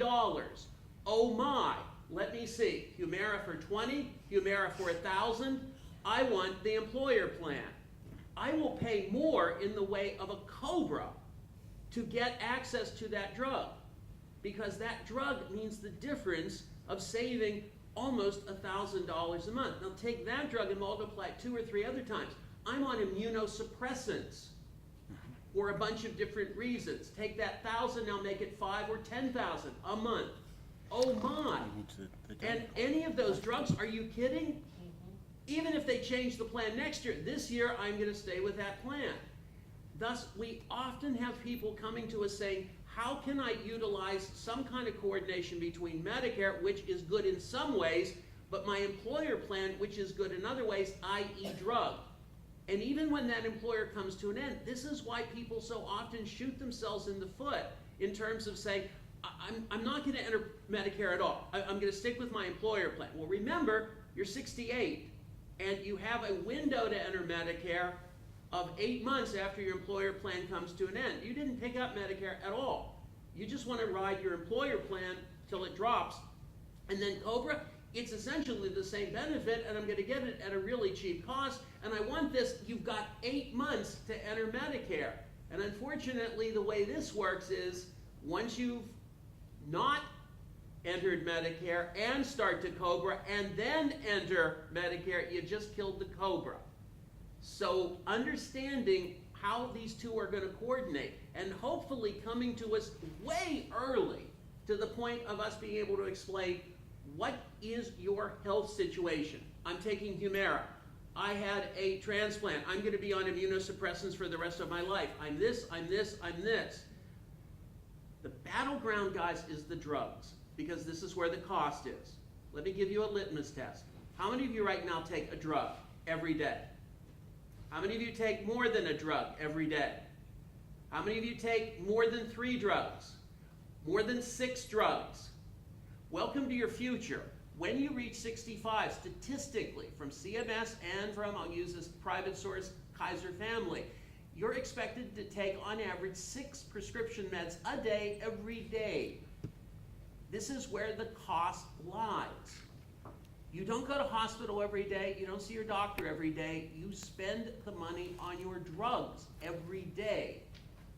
And if you can get a plan that will guarantee a reduced cost, Sherry, you're going to grab that and hold on to it, unless you don't take any drugs. Yay, congratulations. Or all your drugs are generic. Yay. That is the new prayer now. Oh God, let all my drugs be generic. But let me underline what Bill's talking about now, and something that Paul mentioned early on, so we don't forget this message, and maybe clarify and or just hammer it home one more time about the penalty. So for those of you who didn't raise your hand, and the majority I know are under 65, but seriously, so if you think when you enroll in Medicare, you're very healthy and you're one of those who aren't on 1, 2, or 6 drugs, you're on no drugs, you make the you make the mistake of forgetting, you know, I'm on no drugs, I don't need a drug plan. Or, you know, hey, I mean, I'm just on a generic medicine and it's really inexpensive, so you don't enroll in a drug plan. Let me underline one more time what the penalty is and to clarify. It's 1% per month, or in other words, 12% a year for every year you didn't enroll in a drug plan. Then at the time that you enroll, let's say 3 years just for argument's sake, that's a 36% penalty that's tacked onto your premium Permanently. every month for the rest of the months you live. And hopefully you live a long time. So if the drug premium is $50, so 36% of $50 is your penalty, every $50 a month, every month times umpteen years that you're living. 36% of the average Medicare price, which this year is 30. Well, right, so I just took a number out of, you know, I took a ballpark number, but right, so that's the percent of that base amount premium tacked onto the premium, tacked onto what your premium is every month for the rest of your life. My second question is much more basic. When you were first discussing basic Medicare, Part A, one of the things you mentioned is that Medicare, and this happens frequently, people can stay in the hospital a long time if they're dealing with a terminal illness, that the first 60 days is fully covered by Medicare for Part A. Correct.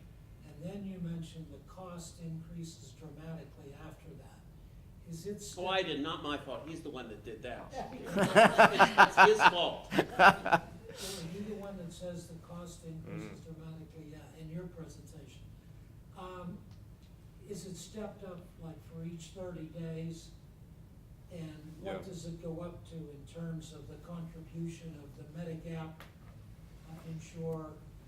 And lastly, what is the reserve? There's some kind of a lifetime No, it's reserve. Medigap for coverage, right. hospitalization. Yeah, I can Before talk you about ever that. get to, I have you it know, on going my. to the old folks home and getting treated, which is another problem. Yeah, let me just get my folder. He said it was simple, you know. What- It was simple, basic. I said Oh, I'm sorry, yeah, nothing is simple in Medicare, it's Basic it's Medicare, basic. it's a basic Medicare question. I can't remember how it steps up. Let's I see. know the breakdown. You do? But- Yeah. And not by heart. Usually they have single pay, all Medicare. Well, there you go. Dumbest system in the But- world. Yeah.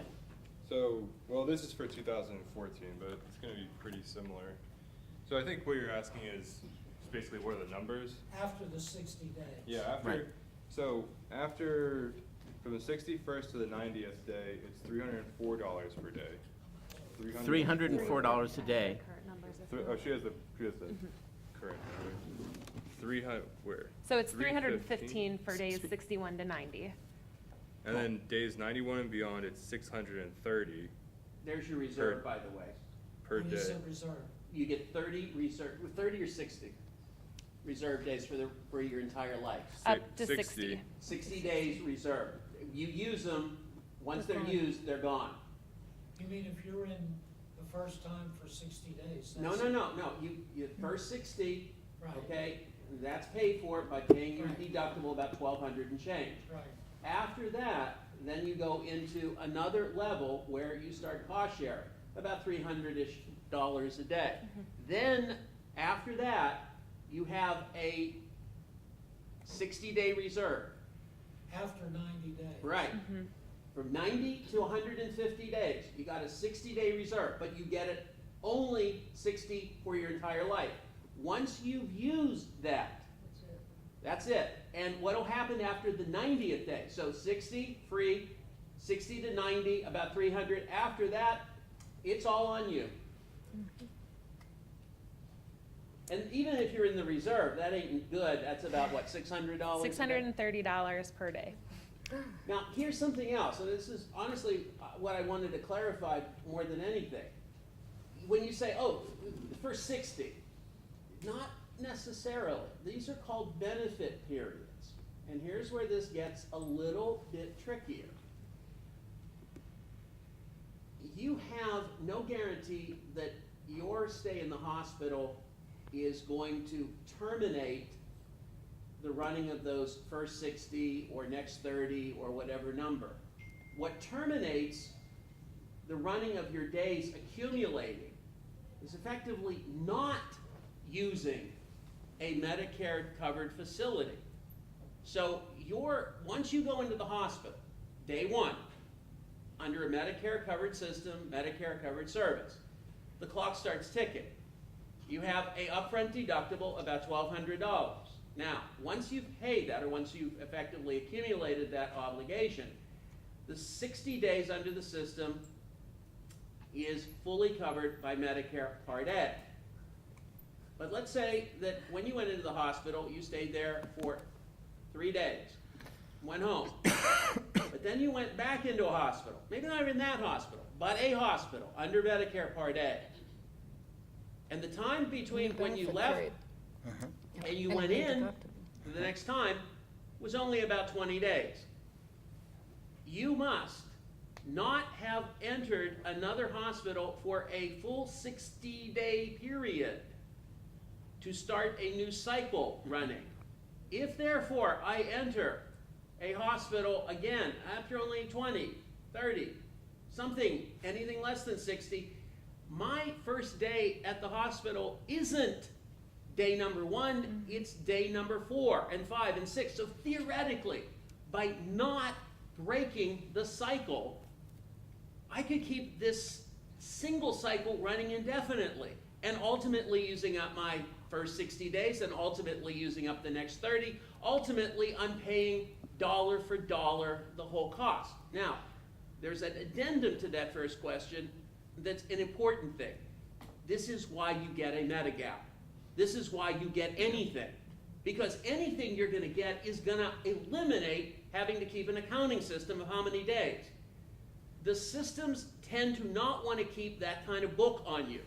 Therefore, get a private Medigap, get a private even Advantage plan, an HMO or PPO, and it tends to be flatlining your stay. A Medigap, don't even worry. One of the first levels of benefit, even from a not so good Medigap, is wiping out the cost associated with stays in the hospital.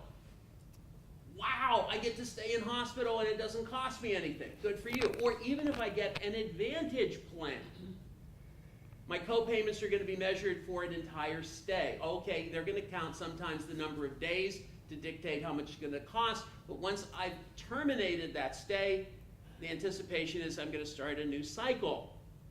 Now, if I was getting me a gap, I would make sure I got a gap that one of the things that definitely is wiped out any of the costs staying in hospital. They all do.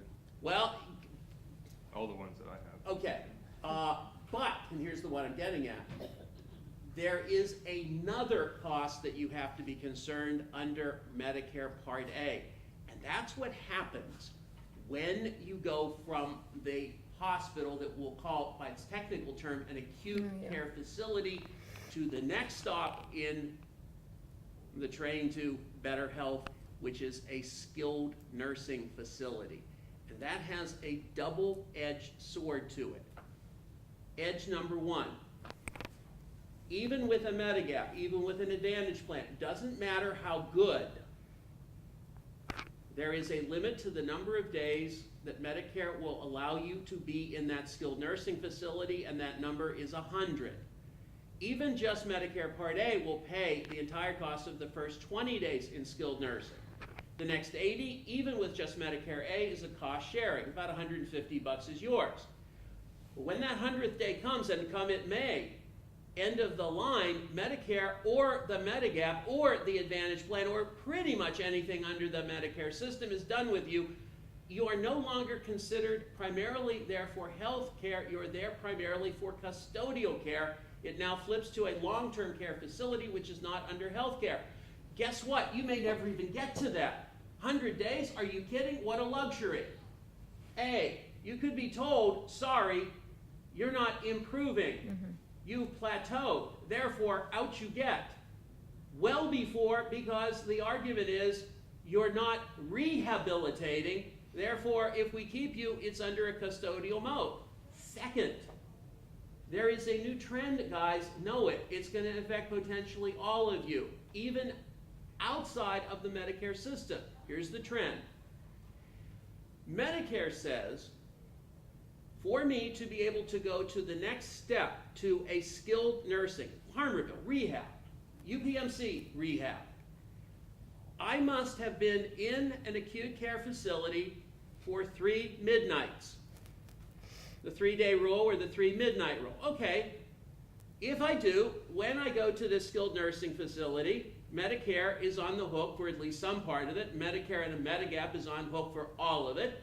Okay, so, except, wait, I must have transferred from an acute care facility, Presby as the example, to the skilled nursing after a 3-day stay in the acute care, prescribed by my doctor with a limited gap between the time and the time. Oh, but wait, back to that first thing. I must have been in the facility for 3 days. Here's the new trend. People don't go into hospitals at all. Yes, I did. I was in a bed. I had a wrist. I pooped in the bedpan. It's like, no, you were in observation status, huh? What does that mean? It means Medicare will not pay any lick of your going into the skilled rehab. Why? Because you don't have the stipulation. You had to be in hospital as an inpatient for 3 midnights. You weren't in at all. Yeah, but wait, when I first went in the emergency room, doctor said they're admitting me. Uh-huh. And then the first day, I talked to my concierge. Yeah, he told me that I was inpatient. Yeah, and then what?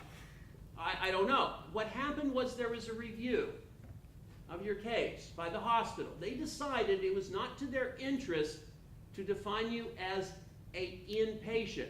They retroactively went back, talking about George Orwell, and erased your definition back to the instant that you set foot into the emergency room. You never existed retroactively as an inpatient. You were always in observation. As long as you have not been discharged, as long as it has not been billed to Medicare, the hospital can go back and redefine you. They can erase you. 24 hours, not 3 Do days. they have You to need 3 tell days you? for No. 24. You mean observation for 3 days? Well, it could, but it never does. Sometimes they do, because they'll like come up with a reason to keep you in observation. Hospital doing that. Because if Because they do not guess correctly, if they, and this is from the Medicare's position, if they guess that you should have been admitted and they were wrong from Medicare's audit of you, they get reimbursed for nothing. And where does this become an issue? First, it denies you the accessibility to skilled nursing. You better come up with the money yourself if you're going there. 2, you are now billed not as a bundled stay as an inpatient. You are billed a la carte. Now, if you have Medigap, who cares? Bill me Part B, bill me Part A. It's all paid for. But what if you have an Advantage plan? What if you have cost sharing for all of these services? Every doctor visit has a copayment. Every diagnostic has a copayment. Every big expenditure, every one of those services now is treated as a person in observation as an outpatient event. Everyone is co-paid independently, singularly, and suddenly what was a bundled possible, and let's say I had a Medicare Advantage plan that the entire stay would have cost me only $100. Now instead I have a series of outpatient events, maybe 20 or 30 or 40. Every time the doctor popped his head in, that's a doctor visit, a $40 copayment. Every time they sent me down for blood work, that's a $40 copayment. Every time they took a look at me, a $40 copayment, times the 20 or 30 times they did this every day for my 5 or 6 days. And here's the worst case. I have 8 prescription meds, and 3 of them are really, really expensive. And I said, couldn't my wife just bring the meds from home? No, if you're in hospital, you must use the meds that are prescribed and assigned from the hospital pharmacy downstairs. But my Part D doesn't include your pharmacy. Oh, that's a shame. Wait, I have to dollar for dollar the cost of those drugs. Oh my. boy, I better hope I'm an inpatient for this.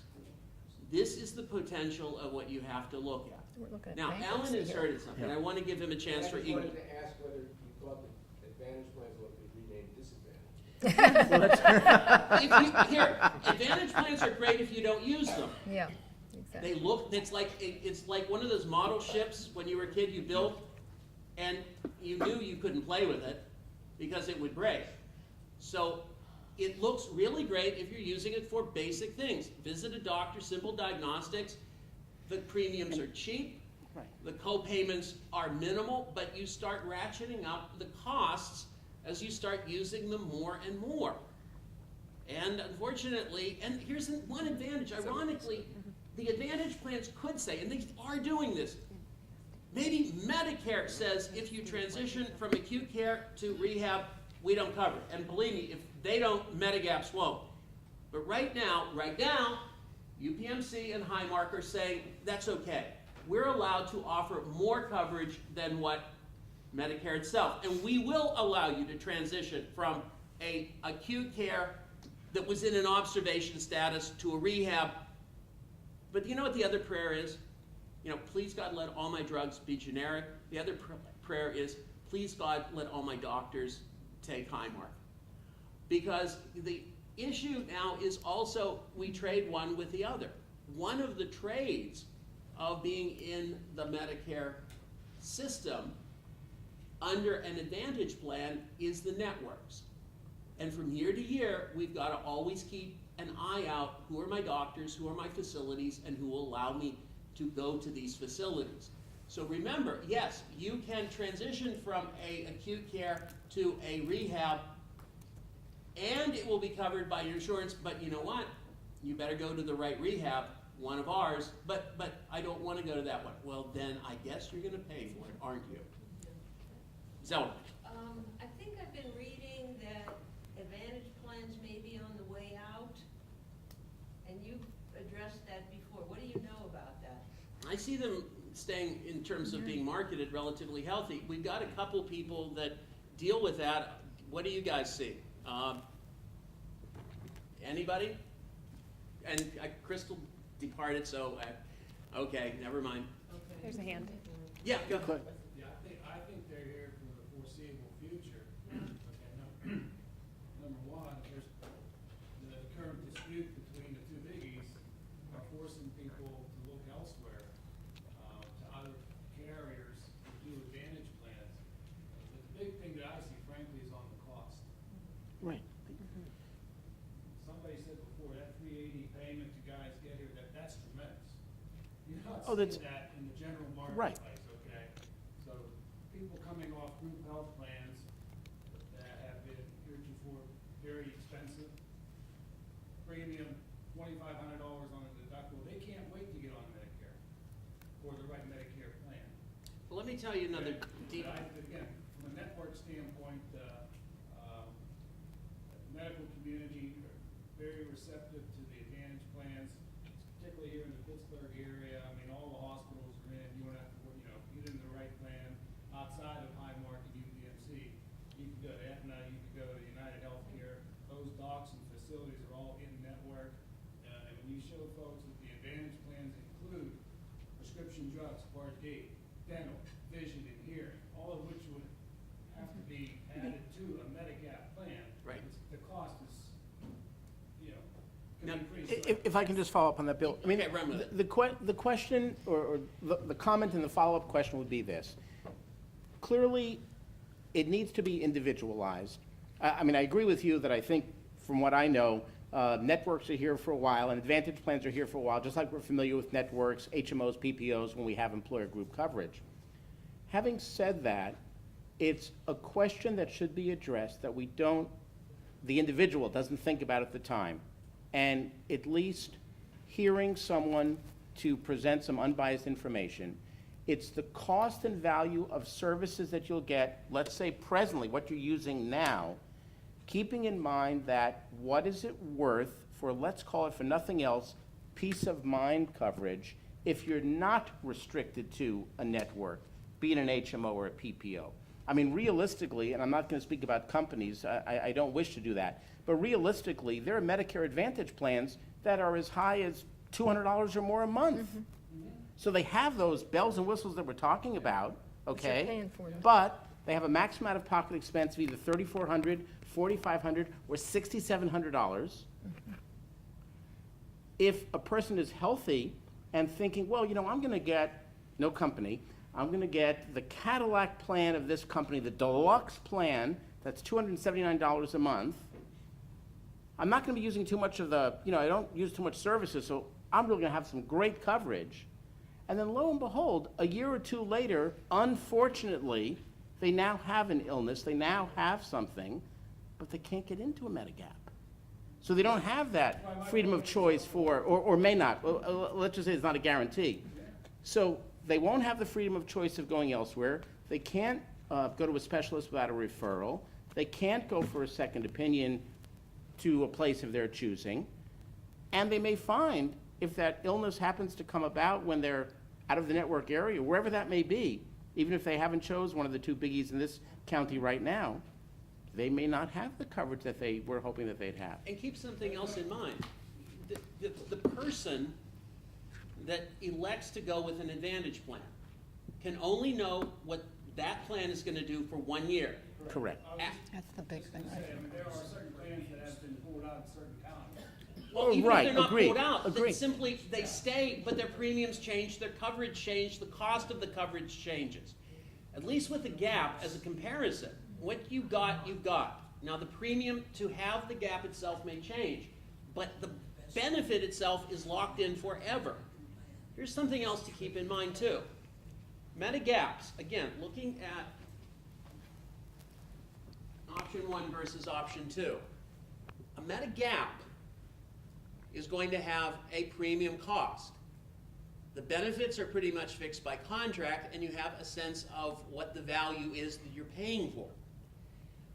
That Medigap is essentially going to give you, if you get a F level as an example, comprehensive coverage. And that Medigap is going to define that benefit forever and ever, and at the cost that you at least are aware of. With the Advantage plan, you're buying into something that you're unsure of from year to year, where the cost can vary from year to year, and when you buy that Medigap, you're buying something which essentially is upfront in terms of this is what we're charging you. The insurance company says your premium is $150, $180, $100 and whatever, or more, or whatever. This is how the insurance company is going to make their profit, by selling you that product for that premium, and then hoping they can minimize the accessibility of benefits so that what they're spending on you is less than what they're collecting in premium. There is a twist to this game, and the twist is this. In addition to the premium, this Part C plan, this HMO or PPO collects, and it could be as little as $0. There are products in Allegheny County, for example, that the premium to have this coverage is $0. It costs you nothing. The co-payments are relatively small for things like doctor visits or outpatient diagnostics, and some are even free, dictated more by Medicare than anything. But it looks really good, and it's $0. Really, how does an insurance company make a profit if they're selling something for $0? It's because it's not the premium they're collecting from you that dictates their incoming source of revenue. It's the fact that they are also subsidized by the federal government to the tune of about $1,000 a month. Therefore, if I sell you this product, my expectation as an Advantage plan company, not only will I make whatever the premium, $0, or as Steve intimates, $250, $270, on top of whatever that is, I'm looking at a very lucrative subsidy from the federal government. Why? Because if I sign up for this, I am no longer anticipating utilizing Medicare as my coverage any longer. Medicare is not my primary coverage. This is my coverage. I am now responsible to an HMO or PPO. I'm responsible to Highmark, UPMC, Aetna, Health America, whatever. They are responsible exclusively to cover the costs. And as a result, for that, they have an expectation of being subsidized. And for that subsidization, they also have control over dictating my accessibility to healthcare systems and accessibility to healthcare. If I had me a Medigap that was comprehensive and I knew everything was paid for completely, entirely, oh my, wouldn't I use it? Why? Because I've already paid for it. What if I had to look over my shoulder every time I used a service and say, what is the copayment? What's the deductible? What if I had a product that had a $2,000 deductible before I actually got any kind of help with the costs? Oh my, I might think twice or thrice or more. And here's the real point. There is no guarantee that subsidy that the federal government is making available is going to stay there at that amount. That's the trouble.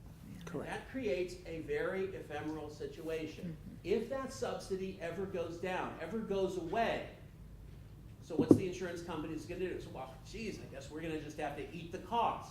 No. And this is why. The risk is, yes, it's very enticing. It's very great to imagine a zero premium or a cheaper premium and the bells and whistles like the dental and the healthcare tossed in and the concierge.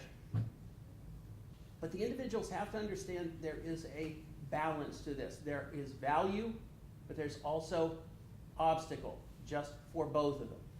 That individual may say, why do I want to spend $300+ a month? I don't need it when I can get something for zero. Understand then what the downside to making an immediately gratifying choice is going to have down the road to you. And then understand also what your limits of retro modifying that are going to be based on the circumstances. Again, it's about what can I do and what are the implications of what I'm going to do. Who's got another question? Oh my gosh. All the way in the back was up. Okay, Tom yeah. Dumont has had Who his had their hand hand up. up the I longest? think you did. Okay, go ahead. Yes. Question for Steve, you were talking about, Speak a little louder, please, if you can. defined dollar benefit when you retire. Correct. You had mentioned that you have to have Pitt's, coverage. If you're taking the benefit, the $50 benefit credit, because you're covered by your spouse, you're not entitled to that then, correct? Would I have to have the medical coverage through Pitt my last year of employment so that when I retire, I have Pitt's health insurance? No, to qualify, well, but there's certain conditions, so let me review that part. If you just one moment. Just for being eligible for retirement Okay, benefits? so basically, you've retired, and when the time comes that you've retired, you were hired by Pitt prior to July 1st, 2004. Okay, so you are eligible either at the time that you retire, or basically when you're getting ready to put your paperwork in, you're either indicating that you are going to enroll in a retiree plan, and then your premium will be whatever the amount is, balance being left over in that account each month, or, again, as a benefit of a retiree, you're electing not to enroll in a plan, and there's a form that they're going to give you. You have to, if you've previously been covered under a employer plan and you've retired post 65, so you didn't enroll in Medicare yet, you will, we haven't mentioned this yet today, you will need to have a form that Pitt will give you to present to Social Security. Again, there's been no interruption of coverage. The reason why you deferred your Medicare B enrollment was because you were covered under an employer plan. But again, so at that time, number one, you have the form indicating that you had employer coverage up until time of your retirement. You're retiring, and basically you are eligible for the defined dollar benefit program. You've met the qualifications, and you then fill out a form whether you're electing to enroll in one of their plans or establish an account which is managed by this Benefit Management Services of UPMC, and whatever the this year in 2015, it's $380 a month. It's a slight increase from the past year. So I don't have to worry about my last year of employment being covered No, only if what you want to select, again, using your defined dollar benefit credit towards that, but if you want to select a Pitt retiree health plan, one of the 7 options, and part of your defined dollar benefit credit will go towards that. In that case, you need to have been covered for some period of time. Again, it will qualify, however, if you've been under is your husband a Pitt, or your spouse a Pitt employee? Okay. So basically, if you're electing one of Pitt's retiree health option benefits to use part of your defined dollar benefit credit, you then need to have been enrolled in health coverage previously. Steve, That does not apply for either dental or medical.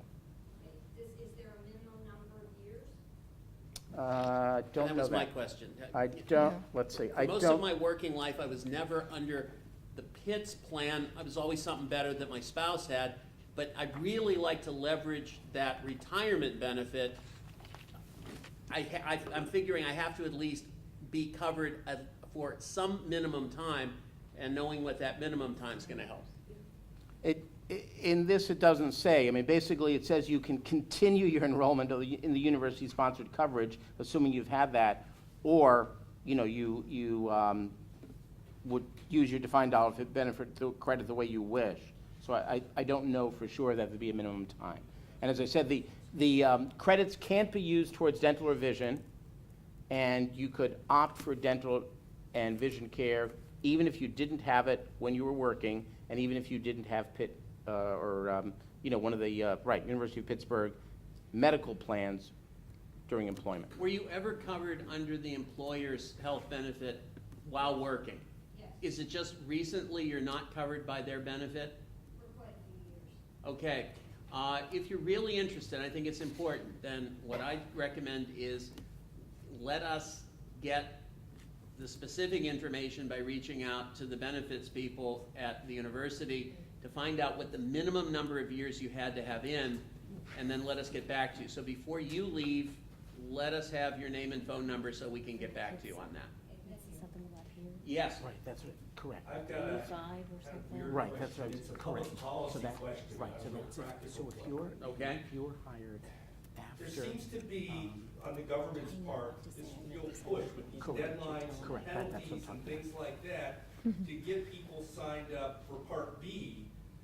Clearly, they can't be making any money off of Part B. I No. mean, the premiums, by the time you're 65, just even if you're in good health, you're gonna have more than, you know, a couple $1,000s worth of doctor's bills in a year.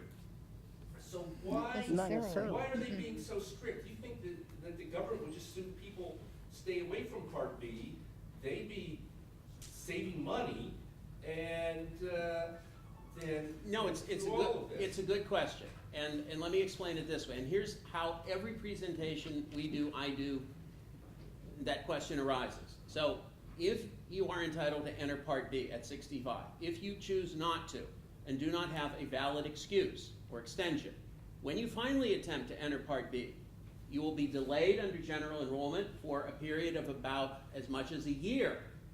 When can you enter through Medicare, through general enrollment? Only through the months of January, February, and March. And it doesn't go into effect till July 1st thereafter. So literally right now, I screwed up. I should have entered Medicare back when, but I didn't. And oh my, I want to enter Medicare desperately, meaning Part B. Now, and I picked this intentionally, I've missed my January, February, March enrollment period, which is the only 3 months of the year I can do this. Therefore, I have to wait until January of 2016, and then it itself won't actually kick in until July 1st of 2016. In addition, for every 12-month cycle that I didn't have, I'm going to be penalized for the rest of my life.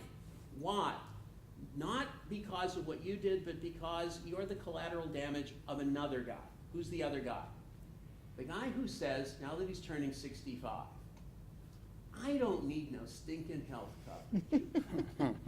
I am so healthy. Oh, wait, I got a lump. I better check this out. Oh my gosh, it's cancer. Oh my gosh, sign me up for Medicare Part B right now. Wait, how old are you? 72. Where were you when you were 60? I didn't need it. Okay, then we don't need you. Whoa, whoa, whoa, whoa, wait a minute. I need it, I'll die, probably. Therefore, the whole point of you wanting in this desperately is likely because you're going to impose on Medicare a significant cost right off the bat. Think of Medicare like any other insurance company.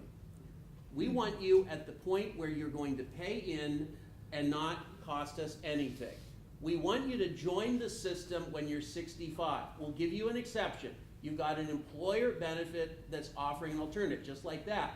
But the deal is, it's time for you to get in. And if finally, when you want in, is it a time that's convenient for you? Imagine the guy that's going to really play the system. I'll enter Medicare when I'm sick. I'll use the system up, and then when I'm not sick, I'm bailing. I'm disenrolled again. Oh, I'm sick again, I'm in, I'm not, I'm out. No private insurance would suffer that kind of utilization like a Kleenex. No insurance companies can say, when your house is burning, give us a call, we'll be happy to get that policy implemented. And this is the point. They're trying to send a message to individuals. Get in, stay in, or suffer the consequences. And honestly, the consequence might have been, you don't get in, you never get in. At least we're letting you in, but in a delayed process. And if that message carries a certain, as it impacted on you, well, that seems unfair. Exactly. And it also seems unfair in reverse, that if you're going to use the system at your convenience to pay the cost and then not be a participant when it isn't necessary, you're not playing fair. And we want that message loud and clear. Your discussion of the differences between Medigap and Medicare Advantage highlights the problem in this community and the surrounding area, that many, many people got seduced into signing up for Medicare Advantage. Yes. Through a lot of misrepresentation and a lot of misunderstanding in terms of what it will cost them ultimately down the road. There's only one triggering event that I'm familiar with, and I was a beneficiary of, and that's when the Medicare Advantage carrier cancels the plan that you're enrolled in. They just up and left. Right. What other events are considered triggering events that enable you to make that change? Paul, can you pull that up and list some of them? Or Steve, can you run back and get your, okay. All right, whoever gets it first. I don't know what I just. Internet's terrible. Well, one of them, I can start answering that. I mean, one triggering event would be if you moved out of the area that your Medicare Advantage plan serves. So then you have to. It may even be worth it. It might be, yeah, and that gives you another opportunity to buy a gap within a certain number of days. I think it's 63. Yeah, another is just loss of health insurance, such as group coverage through no fault of your own, which is what happened to you, but it could be, I mean, it doesn't necessarily have to be a Medicare program that you're in. So if you had stuck with a private insurance company and then you get dropped for no fault of your own, then you can get into Medigap. Here's another one that's kind of quirky, and think of it as the free look with an Advantage plan. Not, the norm is from the time your Part B starts, you have a 6-month guaranteed enrollment window. Now, imagine then that we could extend that a little bit. And the extending of it is if you instead of got a Medigap, you got an Advantage plan. For 12 months, from the time you've entered Medicare and the election of the Advantage plan, extend that by 12 months now, that you can decide within that 12 months that you'd rather not have your Advantage plan, disenroll from the Advantage plan, and you also have access to a gap. Now keep in mind, any of these triggering events carry with them a limiting of the types of gaps you can get. During your first 6 months, you can have any gap that a company sells. During the triggering event, 63-day open guarantee, you can have a select number of them. Now, from my standpoint, the only one I care about, can you get an F level? And yes, you can. But maybe you won't get some of the others. Maybe the one you really want isn't the one that's going to be available under that context. And I think Gail or mentioned, I think both Paul and I okay, said something about that. that within the triggering event, there's a certain A certain select group. select group, yeah. So, but here's the irony. It's like, why did you take an advantage? Well, because it was cheap, it seemed to work. What will an extra 6 months really make in terms of your own zeitgeist as far as which is, it's when you finally get so sick. And honestly, if you start healthy, oh boy, I hope I'm lucky enough to get really sick in the first 12 months. Now that'll tell me what I need to do. There's one triggering event that could be relevant to people in that situation. You know, it's kind of vague wording, but you leave a Medicare Advantage plan or drop a Medigap policy because the company hasn't followed the rules or misled you. So, like, if you can make the argument that they somehow, you know, inflated That would be tough. The worth. the What's that? value of the plan, it might be an option. Well, the other one is you simply move out of the area. And this actually works to the poor soul that said, look, I've moved from Pittsburgh to Denver, and my HMO doesn't follow with me. You're going to lose it. But isn't this cool? You get a free crack at getting a Medigap. So for those people that didn't even know that Medigaps existed or the possibility, wouldn't it be cool if you could just take a little sabbatical, let's say to Florida or Denver or the coast, and just say, hey, you know what? My coverage doesn't follow me, but I'll be back one of these days just in time to get a Medigap. And just really quick, sorry, Professor Meisel. An advantage to enrolling in the Medigap, though, when you're first able to, is that your initial premium for that is based off of the age, in most cases, that you are. So if you do happen to get dropped from an Advantage plan when you're, 75, they're going to base that off of you being 75. So your premium's going to start higher and increase a little faster than if you had gotten it right when you turned 65. But you'll still have But you guaranteed still have the guaranteed still have the guarantee. coverage. Alan in the back. Is there a limit on the number of questions I can ask, and does that question count against the limit? Yes. No and no. Special No, that's not the dispensation is answer. made for you. Did someone say that Pitt plans are not Medigap plans, not Medigap policies? Well, if anybody did, it would That's have been correct. Steve. What I said, in the They offered drugs. post-65 retiree healthcare plans, there are 7 options. Of the options, 5 of them are variations on standard Medicare Advantage plans, meaning they're HMO PPO. There are 2 plans that have the appearance of a Medigap in that there's not a network of providers. It would be, universally accepted. You don't necessarily need a referral for a specialist. There are differences. You'd need to read the fine print as far as copays are concerned. And again, the unique qualification to those, UPMC does not have a Medigap policy for the public. UPMC offers what they call a UPMC National Complementary Plan with prescription drug plan. Wait, So I'm sorry. UPMC does, they have UPMC Plan F. I found it. But Is that open to the general public? Medigap F, And that's open to everyone? I think so. But here's the be don't careful. think so. And it's I not even didn't think whether it's so. open or not Right. to everyone. Here are some of the characteristics that define a Medigap. Once you have it, it can never, ever be taken away from you. So you ask the question, if I enroll in this particular product, can UPMC ever say, we're sorry, we're canceling this product? You have to pick something else. That would be unacceptable under both the federal and the state regulations for a true Medigap. Second, a true Medigap cannot offer prescription drug coverage.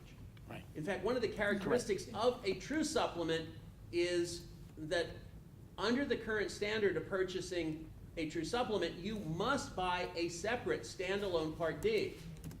And you actually want to buy a separate standalone Part D because you can modify from year to year the utilization of your drugs.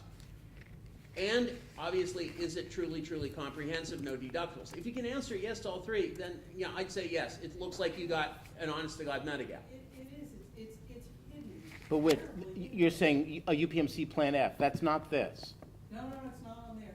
And I No, went but that- back and forth with a benefits counselor about 3 times where he kept trying to say, go to the National Complementary And they will say it's great. That's the point. So, Somewhere else I said, okay, will the DDP cover UPMC Plan F, Medigap policy, offered, and he finally had to say yes. But it was so hidden, it was so hard to find. honestly, I'd be curious about that, and I'll do some research. To the best of my knowledge, up until today, UPMC does not offer a Medigap I actually just found a Plan B, Plan F, and Plan A level for it on UPMC. on UPMC.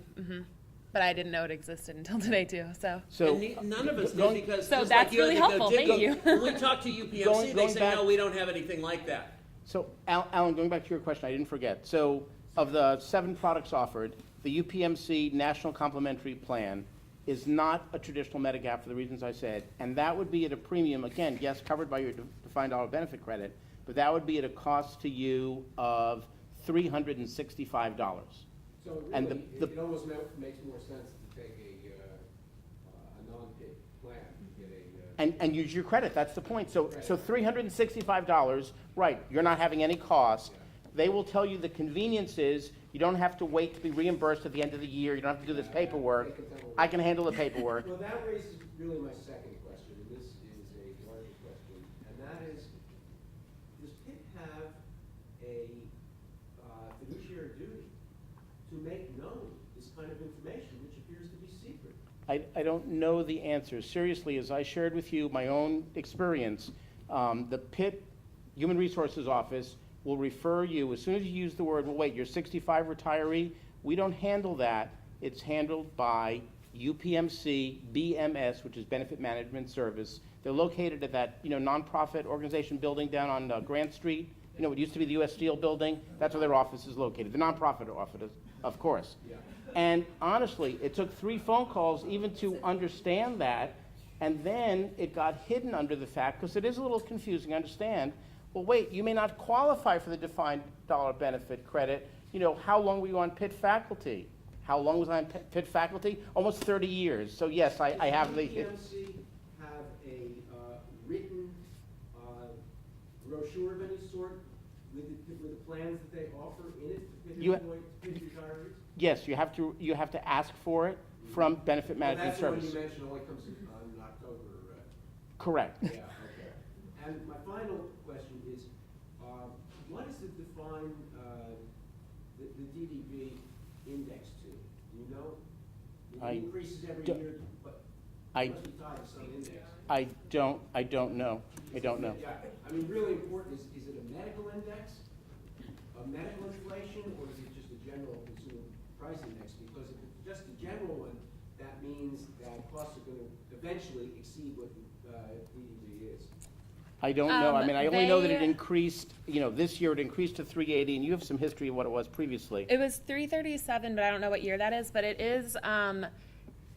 The increase is reevaluated and increased by the medical component of the consumer price index, but only up to a maximum of 5%. So if the jump is more, it's capped. Inflation rate, it's a cap. Uh-huh. Inflation rate.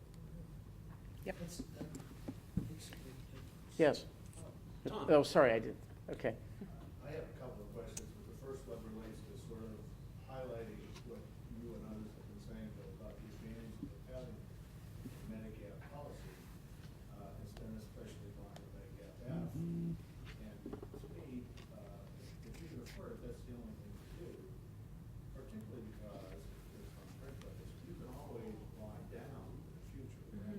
You can always go from a gap to an advantage plan, other than having end-stage renal. If you have end-stage renal, you can be denied even entering a new Medicare Advantage plan. Short of that, you're right, during the normal enrollment season for an Advantage plan, you can orchestrate the termination of your gap and the entrance into a Medicare Advantage product. No, I was talking about buying down to a lesser. Lesser Medicare. gap. Cannot do that. You cannot. Your contract is the contract for that particular product, for those particular benefits. If you try to renegotiate, you are doing it now out of your guaranteed enrollment capability. And unless you had your gap terminated for one of those triggering events, such as the company up and went out of business, or something as outrageous as allowing a gap to be terminated, and there ain't many exceptions, you have that product that contract, those terms. Want to change? Be careful about being misled by a representative of the Gap saying, yeah, sure, let's get this thing terminated and let's look at this new one. You've just opened the door to being underwritten. And we've had people that had that happen to them. They signed the form that elected to terminate. At the same time, they signed the form to enroll in the next level of Medigap, and they were told, based on the health information that you provided us, we must turn you down for this Medigap. Oh, and by the way, thank you for disenrolling from the other one, too. This person now had no coverage other than basic Medicare Part A and Part B. Be really careful. This is a true contract that relates between you and the Medigap providing company. Only at that level. Yep. Now, in the Part D, the Achilles heel, as you always refer to it, you are always, each year, looking at a new contract, new provider if necessary. There's no way of leveraging yourself into the future for Part D. But let me turn it around. I know it's flexible. Leveraging yourself for what? Part Find D. what you need. Yeah. Well, right. But it would be on, those are basically underwritten, right? Well, no, if by that you mean they're gonna look at you individually. The great thing about a Medicare Part D plan, like a Medicare Part C, they are universal. In your particular community, a Part D is a Part D for everyone, regardless of age, regardless of health, regardless of utilization. If I offer a Part D plan to that particular community, Reed County, the premium for everyone, regardless of their age, will be $23. The coverage will be identical, regardless of age. The copayment will be the same, regardless. This is where it does differ from a Medigap. And as Laura alluded to, the initial start point of a Medigap is based on your age. The start point is based on your age. So I'm 65, I want a Medigap F. What's my price? $150. I'm 75. What's the cost of my Medigap F? It's $215. Oh my, okay, should have got in at the beginning. Well, will my price go up? Yes, I guarantee it'll go up. How much? Depends. Depends on the methodology by which you created the contract. There's several ways that Medigaps are created. The two most popular ways now are what are referred to as attained age or fixed age. Fixed age pretty much not only guarantees the benefits, but can actually pretty well guarantee the price and keep the price at a relatively constant. That can be changed. You can always do an end run if you're the insurance company by running to the state's insurance commissioner and saying, oh, please, can we have an across-the-board increase based on inflation?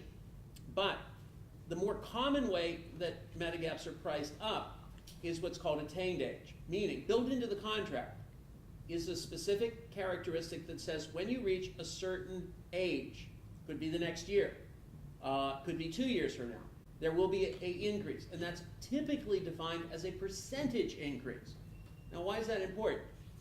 That gives you a heads up of what to expect your cost, because they've already built into the contract the nature of what that increase is going to be. No Advantage plan will ever telegraph that. First of all, they're not even allowed to. They must submit on a year-by-year basis to CMS, here's what our product looks like, here's what it's going to cost, here's what it's going to do. Medicare says yes, Medicare says no, and we go from there. And history's on the side of Medigap. Doesn't mean history will always be on the side, but so far, in Allegheny County at least, when we have tracked the costs of particular Medigaps with particular insurance, we've seen an average increase of 3 to 5%, and 5 is really on the high end. 3% is pretty normal. We've tracked every Advantage plan in Allegheny County from 2010 till 15, except for this last year, and except for UPMC this last year. We have seen increases, generally, completely, that represent double-digit inflation increases. We've seen Advantage plans advance from one year to the other, either in premiums or co-payments, or both, by as much as 20 or 30 or 40%. And that's every year after year. So will that always continue? No, UPMC is a good indicator. They've managed to keep things stable. But what got them to that is 5 or 6 years worth of pretty robust price increases till they finally said, okay, for 15 we're going to level off. Then we'll decide what we're going to do to you next year. And the other important thing is to keep in mind that it's not just the premiums and the co-payments. For somebody that's going to have a health meltdown on a particular year, the other number to look at is the out-of-pocket maximum, the amount that under the worst case scenario, not counting premiums and not counting what you pay for your drugs, this is the worst that you have to pay, and when you've reached that, the insurance company for the rest of that calendar year is on the hook. I remember real easy when that out-of-pocket max was hovering around $2,000. It's now normally up to about $6,700, and that was within less than a decade. It's advancing rapidly as these other costs are. So that, what I thought was a good deal 5 or 6 or 10 years ago is becoming less and less cost effective with the advance of healthcare and with the advance of the cost of healthcare and the retreating of the willingness of the federal government to subsidize the private insurances with that. And that's what you have to be concerned about. Advantage plans look good, but you only get a snapshot of a particular year. From then on, it's a big old crapshoot. Tom? If you can find one, but they don't have to, absolutely, they can decide how they're going to create the contract. Can you get one in Western Pennsylvania? I haven't found one in a long time in Western PA. What I'm finding is attained age, essentially, is the norm. Attained age, right? What did they say? Attained age. Oh, attained age. I think we may have touched on it. Go ahead. I'm going to read it just to make sure because I thought about this. This is from something that I'm pretty sure I read in the newspaper, just a little blurb that kind of scared me. It said, I seem to remember seeing a reference to a situation in which an employee ceased to be employed, I believe by retirement, was eligible for Medicare, but didn't sign up for Part D initially, and instead went on Cobra.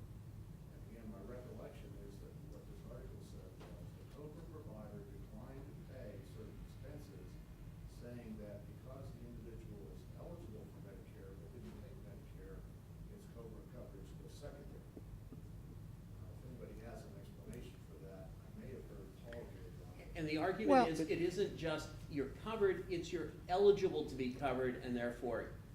Well, there's a difference between being eligible, which shouldn't trigger anything, and being entitled. Because I think I said that if you start out with, let me see, if you're Medicare, if you're enrolled in entitled to Medicare, and then you have a qualifying event for Cobra, then you could have, both. Was this person was never on Part D? But in other words, he was entitled by He wasn't definition. entitled, he was eligible. He because was eligible, but not entitled. Okay. He never enrolled in, so. Okay. I have not read that. And that to me sounds not like an element of Cobra, but more something that was contractually in the group plan, because, You mean in the Cobra group plan? Yeah, because you get similar to what the employer had, and I know some employer plans can require you to sign up for Part B when you're eligible, if you are still working. no, it's not the way that it works though, because after you either, once you retire, for example, your employer plan automatically becomes secondary. And your Cobra is also automatically secondary when you retire. That's what I've always seen. Well, if you So, I have mean, both, but if Medicare it is pays second- first.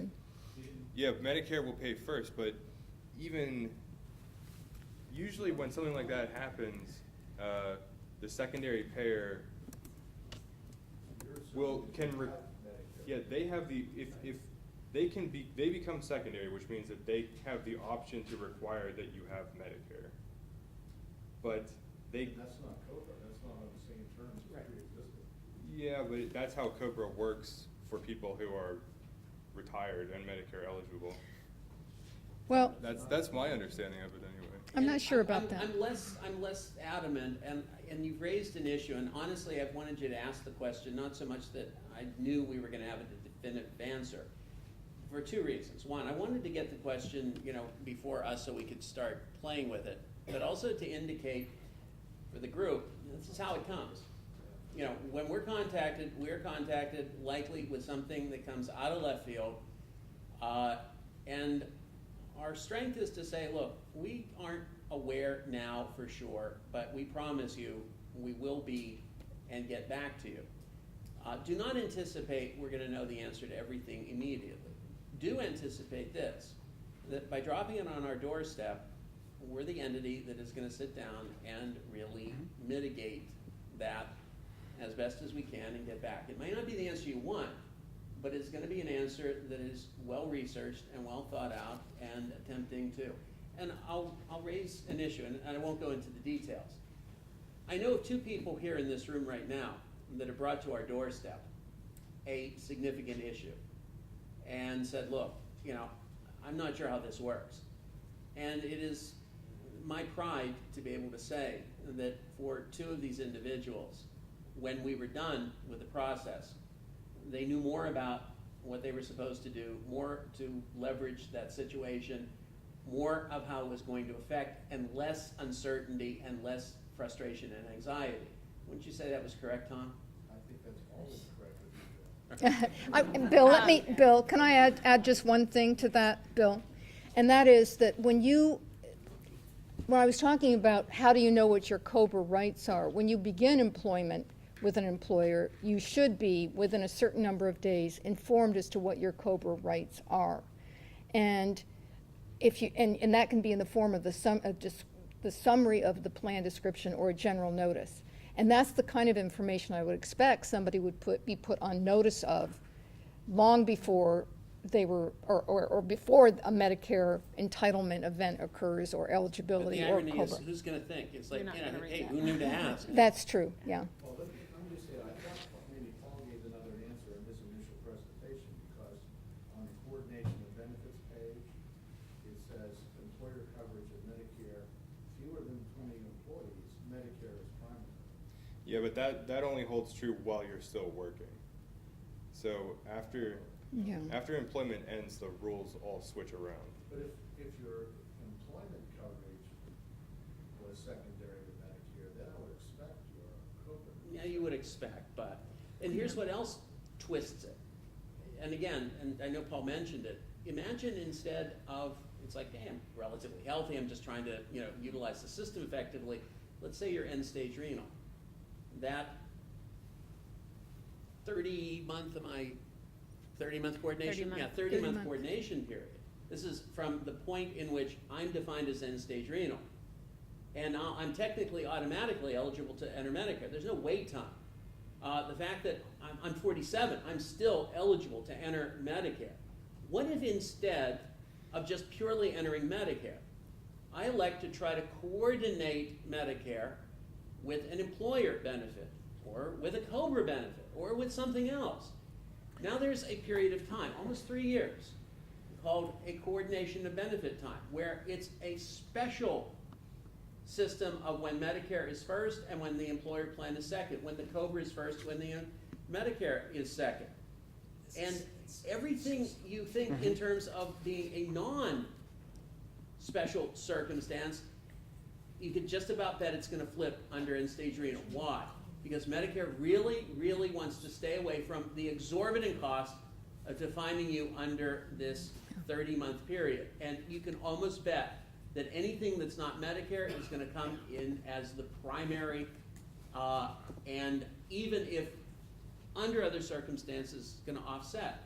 So not only are we going to need to know the circumstances of your employment and the eligibility for Medicare, we're going to need to know why you went into Medicare. Is it based on disability? Because that means 100 versus 20 employees. And was the condition that defined it end-stage renal? Oh my, guess what? We've got another circumstance that's going to change the mix. It just keeps getting messier. I think we're going to jump to her first. Sorry, not to cut you off. Yeah. Steve, you were talking about being grandfathered in for the defined medical thing before 2004. What if, like, I'm 58, Okay. And I've worked here only for 5 years. Right, so then, the way, that, I probably brushed over it too quickly. So in your case, you were hired after 2004, okay? You're presently 58, 39 plus, but seriously. So then basically, since your recognized start date is after 2004, you could in theory retire at 62, but you won't be eligible for benefits. To get the benefits, your magic number has to add up to 85. So what I'm saying is, if you help me with the math, so you're working how many years right now? 5. So 58 plus 5 is 63. The bad news would be that you would need to be here at Pitt. Well, no, not quite. So you're aging each year. So if you're at age 7 years from now, you will have been here 12 years, right? So 65 plus 12, you're at 77. You still need 8. Your magic number has to add up to 85.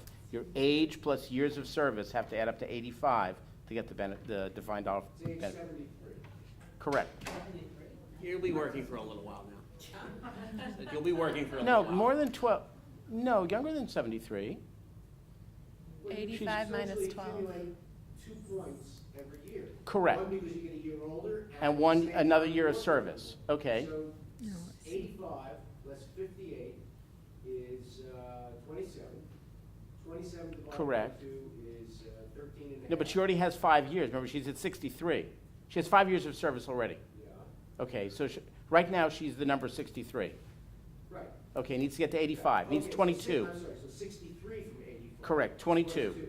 Correct. Divided by 2 is 11 years. plus 63 is 74. 74. Either way, you're gonna see 70 before you get the benefit, and then Okay, some. So then, when I'm 65, I should sign up for Medicare. If No, you're, you should no, contact us again, and see whether you Still should sign up for Medicare. it How depends old are on you your now? situation, but if you're 58, 58, 7 years from now, I don't know what Medicare is gonna look like. It keeps it changing. so in 7 years from now, if you're still working and you're covered under an employer plan, the only question is, what are your needs, cost value? What is your premium under the employer plan 7 years from now? Okay? Versus, so by definition, it does not harm you to enroll in Medicare A, just Medicare A. You're not required to enroll in Medicare B if you have employer coverage.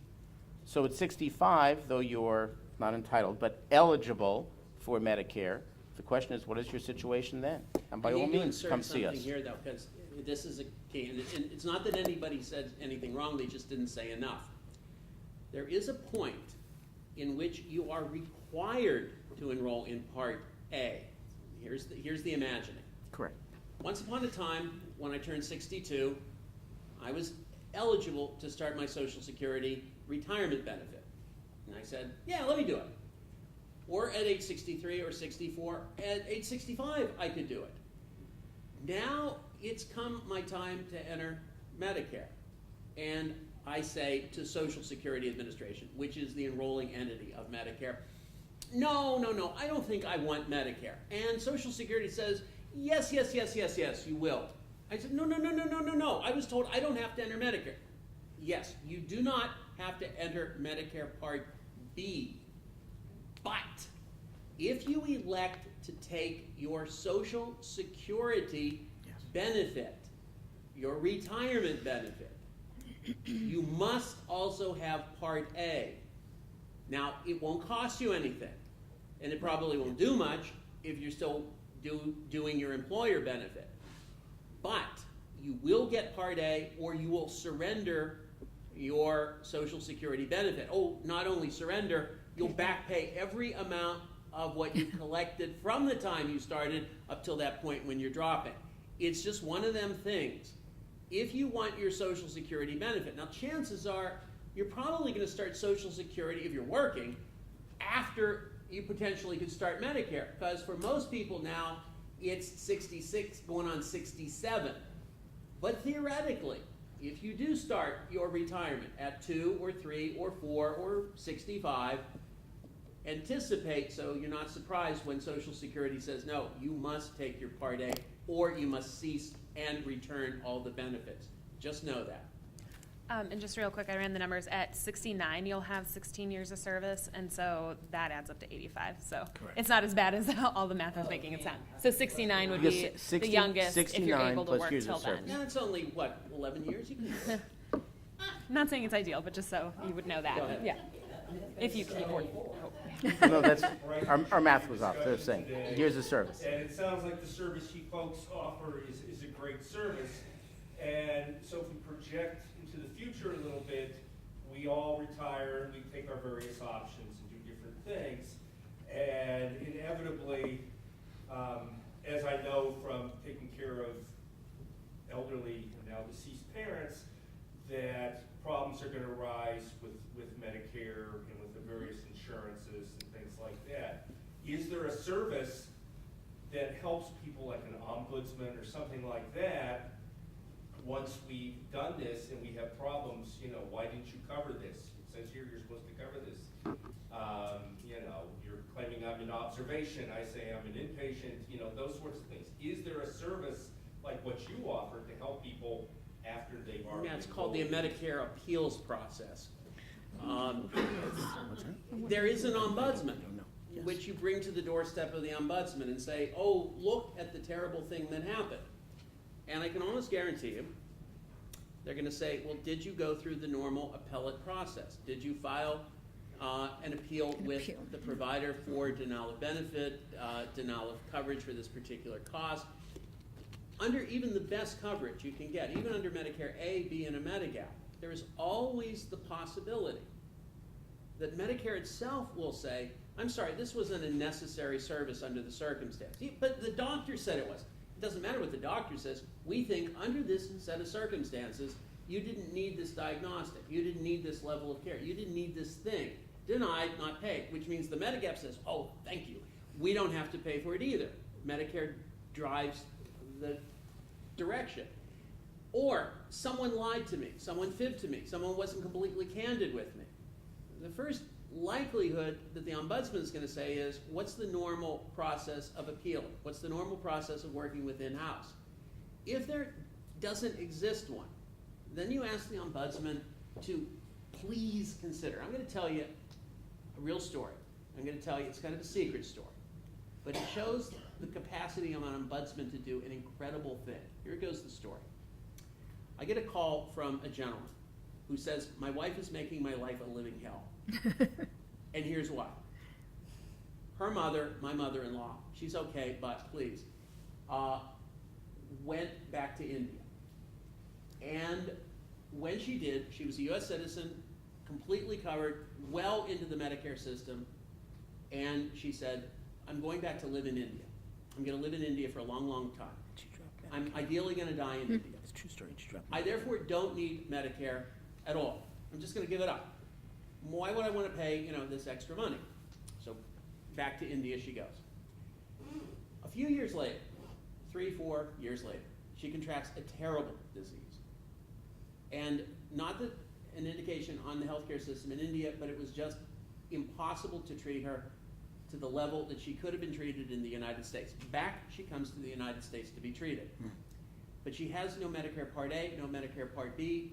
Go back to what we said. Oh my, how long will it take? Well, general enrollment, it's like, oh, huh. Literally, the phrase, I'll be dead by then, yes you will. I can't pay the real cost for this. And the gentleman who we're talking to says, my wife will not let me alone. I can't come back home until I resolve this. And I said, okay, look, under the normal circumstance, we're up against a brick wall. There's not even an appealable issue. It's simply, you know, you have to enter Medicare during enrollment. But for you, I will check. Honestly, it could have been anybody. I'll check for anybody. Now, this has to be a court of equity. There is no rule that defines the capability. So to the ombudsman I go, and I lay this out. And here's what the ombudsman said. Okay, because of her particular circumstance, I need it written up, I need it submitted so I have some proof. I need to know when she terminated, and let me check. This is her doing it now because she's got the database. Okay, I need to know when she's coming back. Why? I am defining the period of time when she had no access to the Medicare system because she dropped it. I'm going to take the number of months that that incorporates. Let's say it's 4 years times 12, let's make it around 50. For 50 months, this woman did not have Medicare Part D coverage. This woman basically skirted paying into the system $100 each of those months. This woman basically owes me 50 times 100. This woman owes me $5,000. Had this woman stayed in the system, had she paid her premium, which would have made it a moot point, she could have easily now picked up whatever she needed under the Medicare system. This ombudsman said, I will basically flip a switch. She better get me a check for $5,000, the amount of premiums that she short out the Medicare system for those 4 years. If she pays me that, she will be in Medicare retro back to when she left for India and dropped Medicare. It never happened. Really? It never happened. Just like it never happened you were in the hospital, it never happened that you left Medicare. Suddenly, Or is it in the Medicare has the capability of making all things right. Why? This is a case brought before this ombudsman that has that power. No line person at Medicare can do that. This is a discretionary act? Absolutely. Absolutely. This was in itself, under the circumstances, something this person did. Does she have precedent? Like any good court of equity, sure, there were examples. She's not blazing complete new trail. But this was her decision to say, yeah, I'm going to cut a break and let this woman back in versus no. The rule is pretty crystal clear about this. This is how we're going to deal with it. Never underestimate the power of getting a person at the right moment of humanity at the right time of the day to do something good. Over there. Well, I understand that was completely the compassionate, humane thing to do. Do you feel that in opening the door and permitting them and burdening the Medicare system with a tremendous amount of future expense, that was correct? From a financial standpoint. Wasn't my choice. It was the system's choice. I understand. And thus, it is the system that will decide whether it is willing to be burdened with that or not. Sometimes you win, sometimes you lose. It depends on whether the bear's on top or the bear's the rug.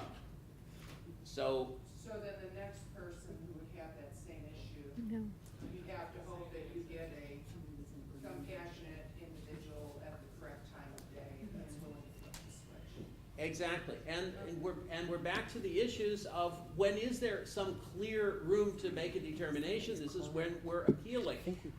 Keep something in mind. Last point, as some of you guys are drifting off.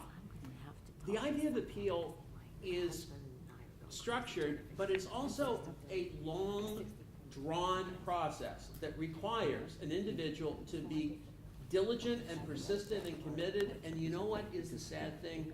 Rarely will a lawyer be willing to say, yeah, I'll walk you through it. Why? What is the likelihood, on most cases, of what success will mean? That person has a service now they don't have to pay an extra $2,000 or $3,000.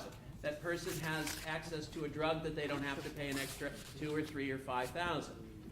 You guys are lawyers, most of you.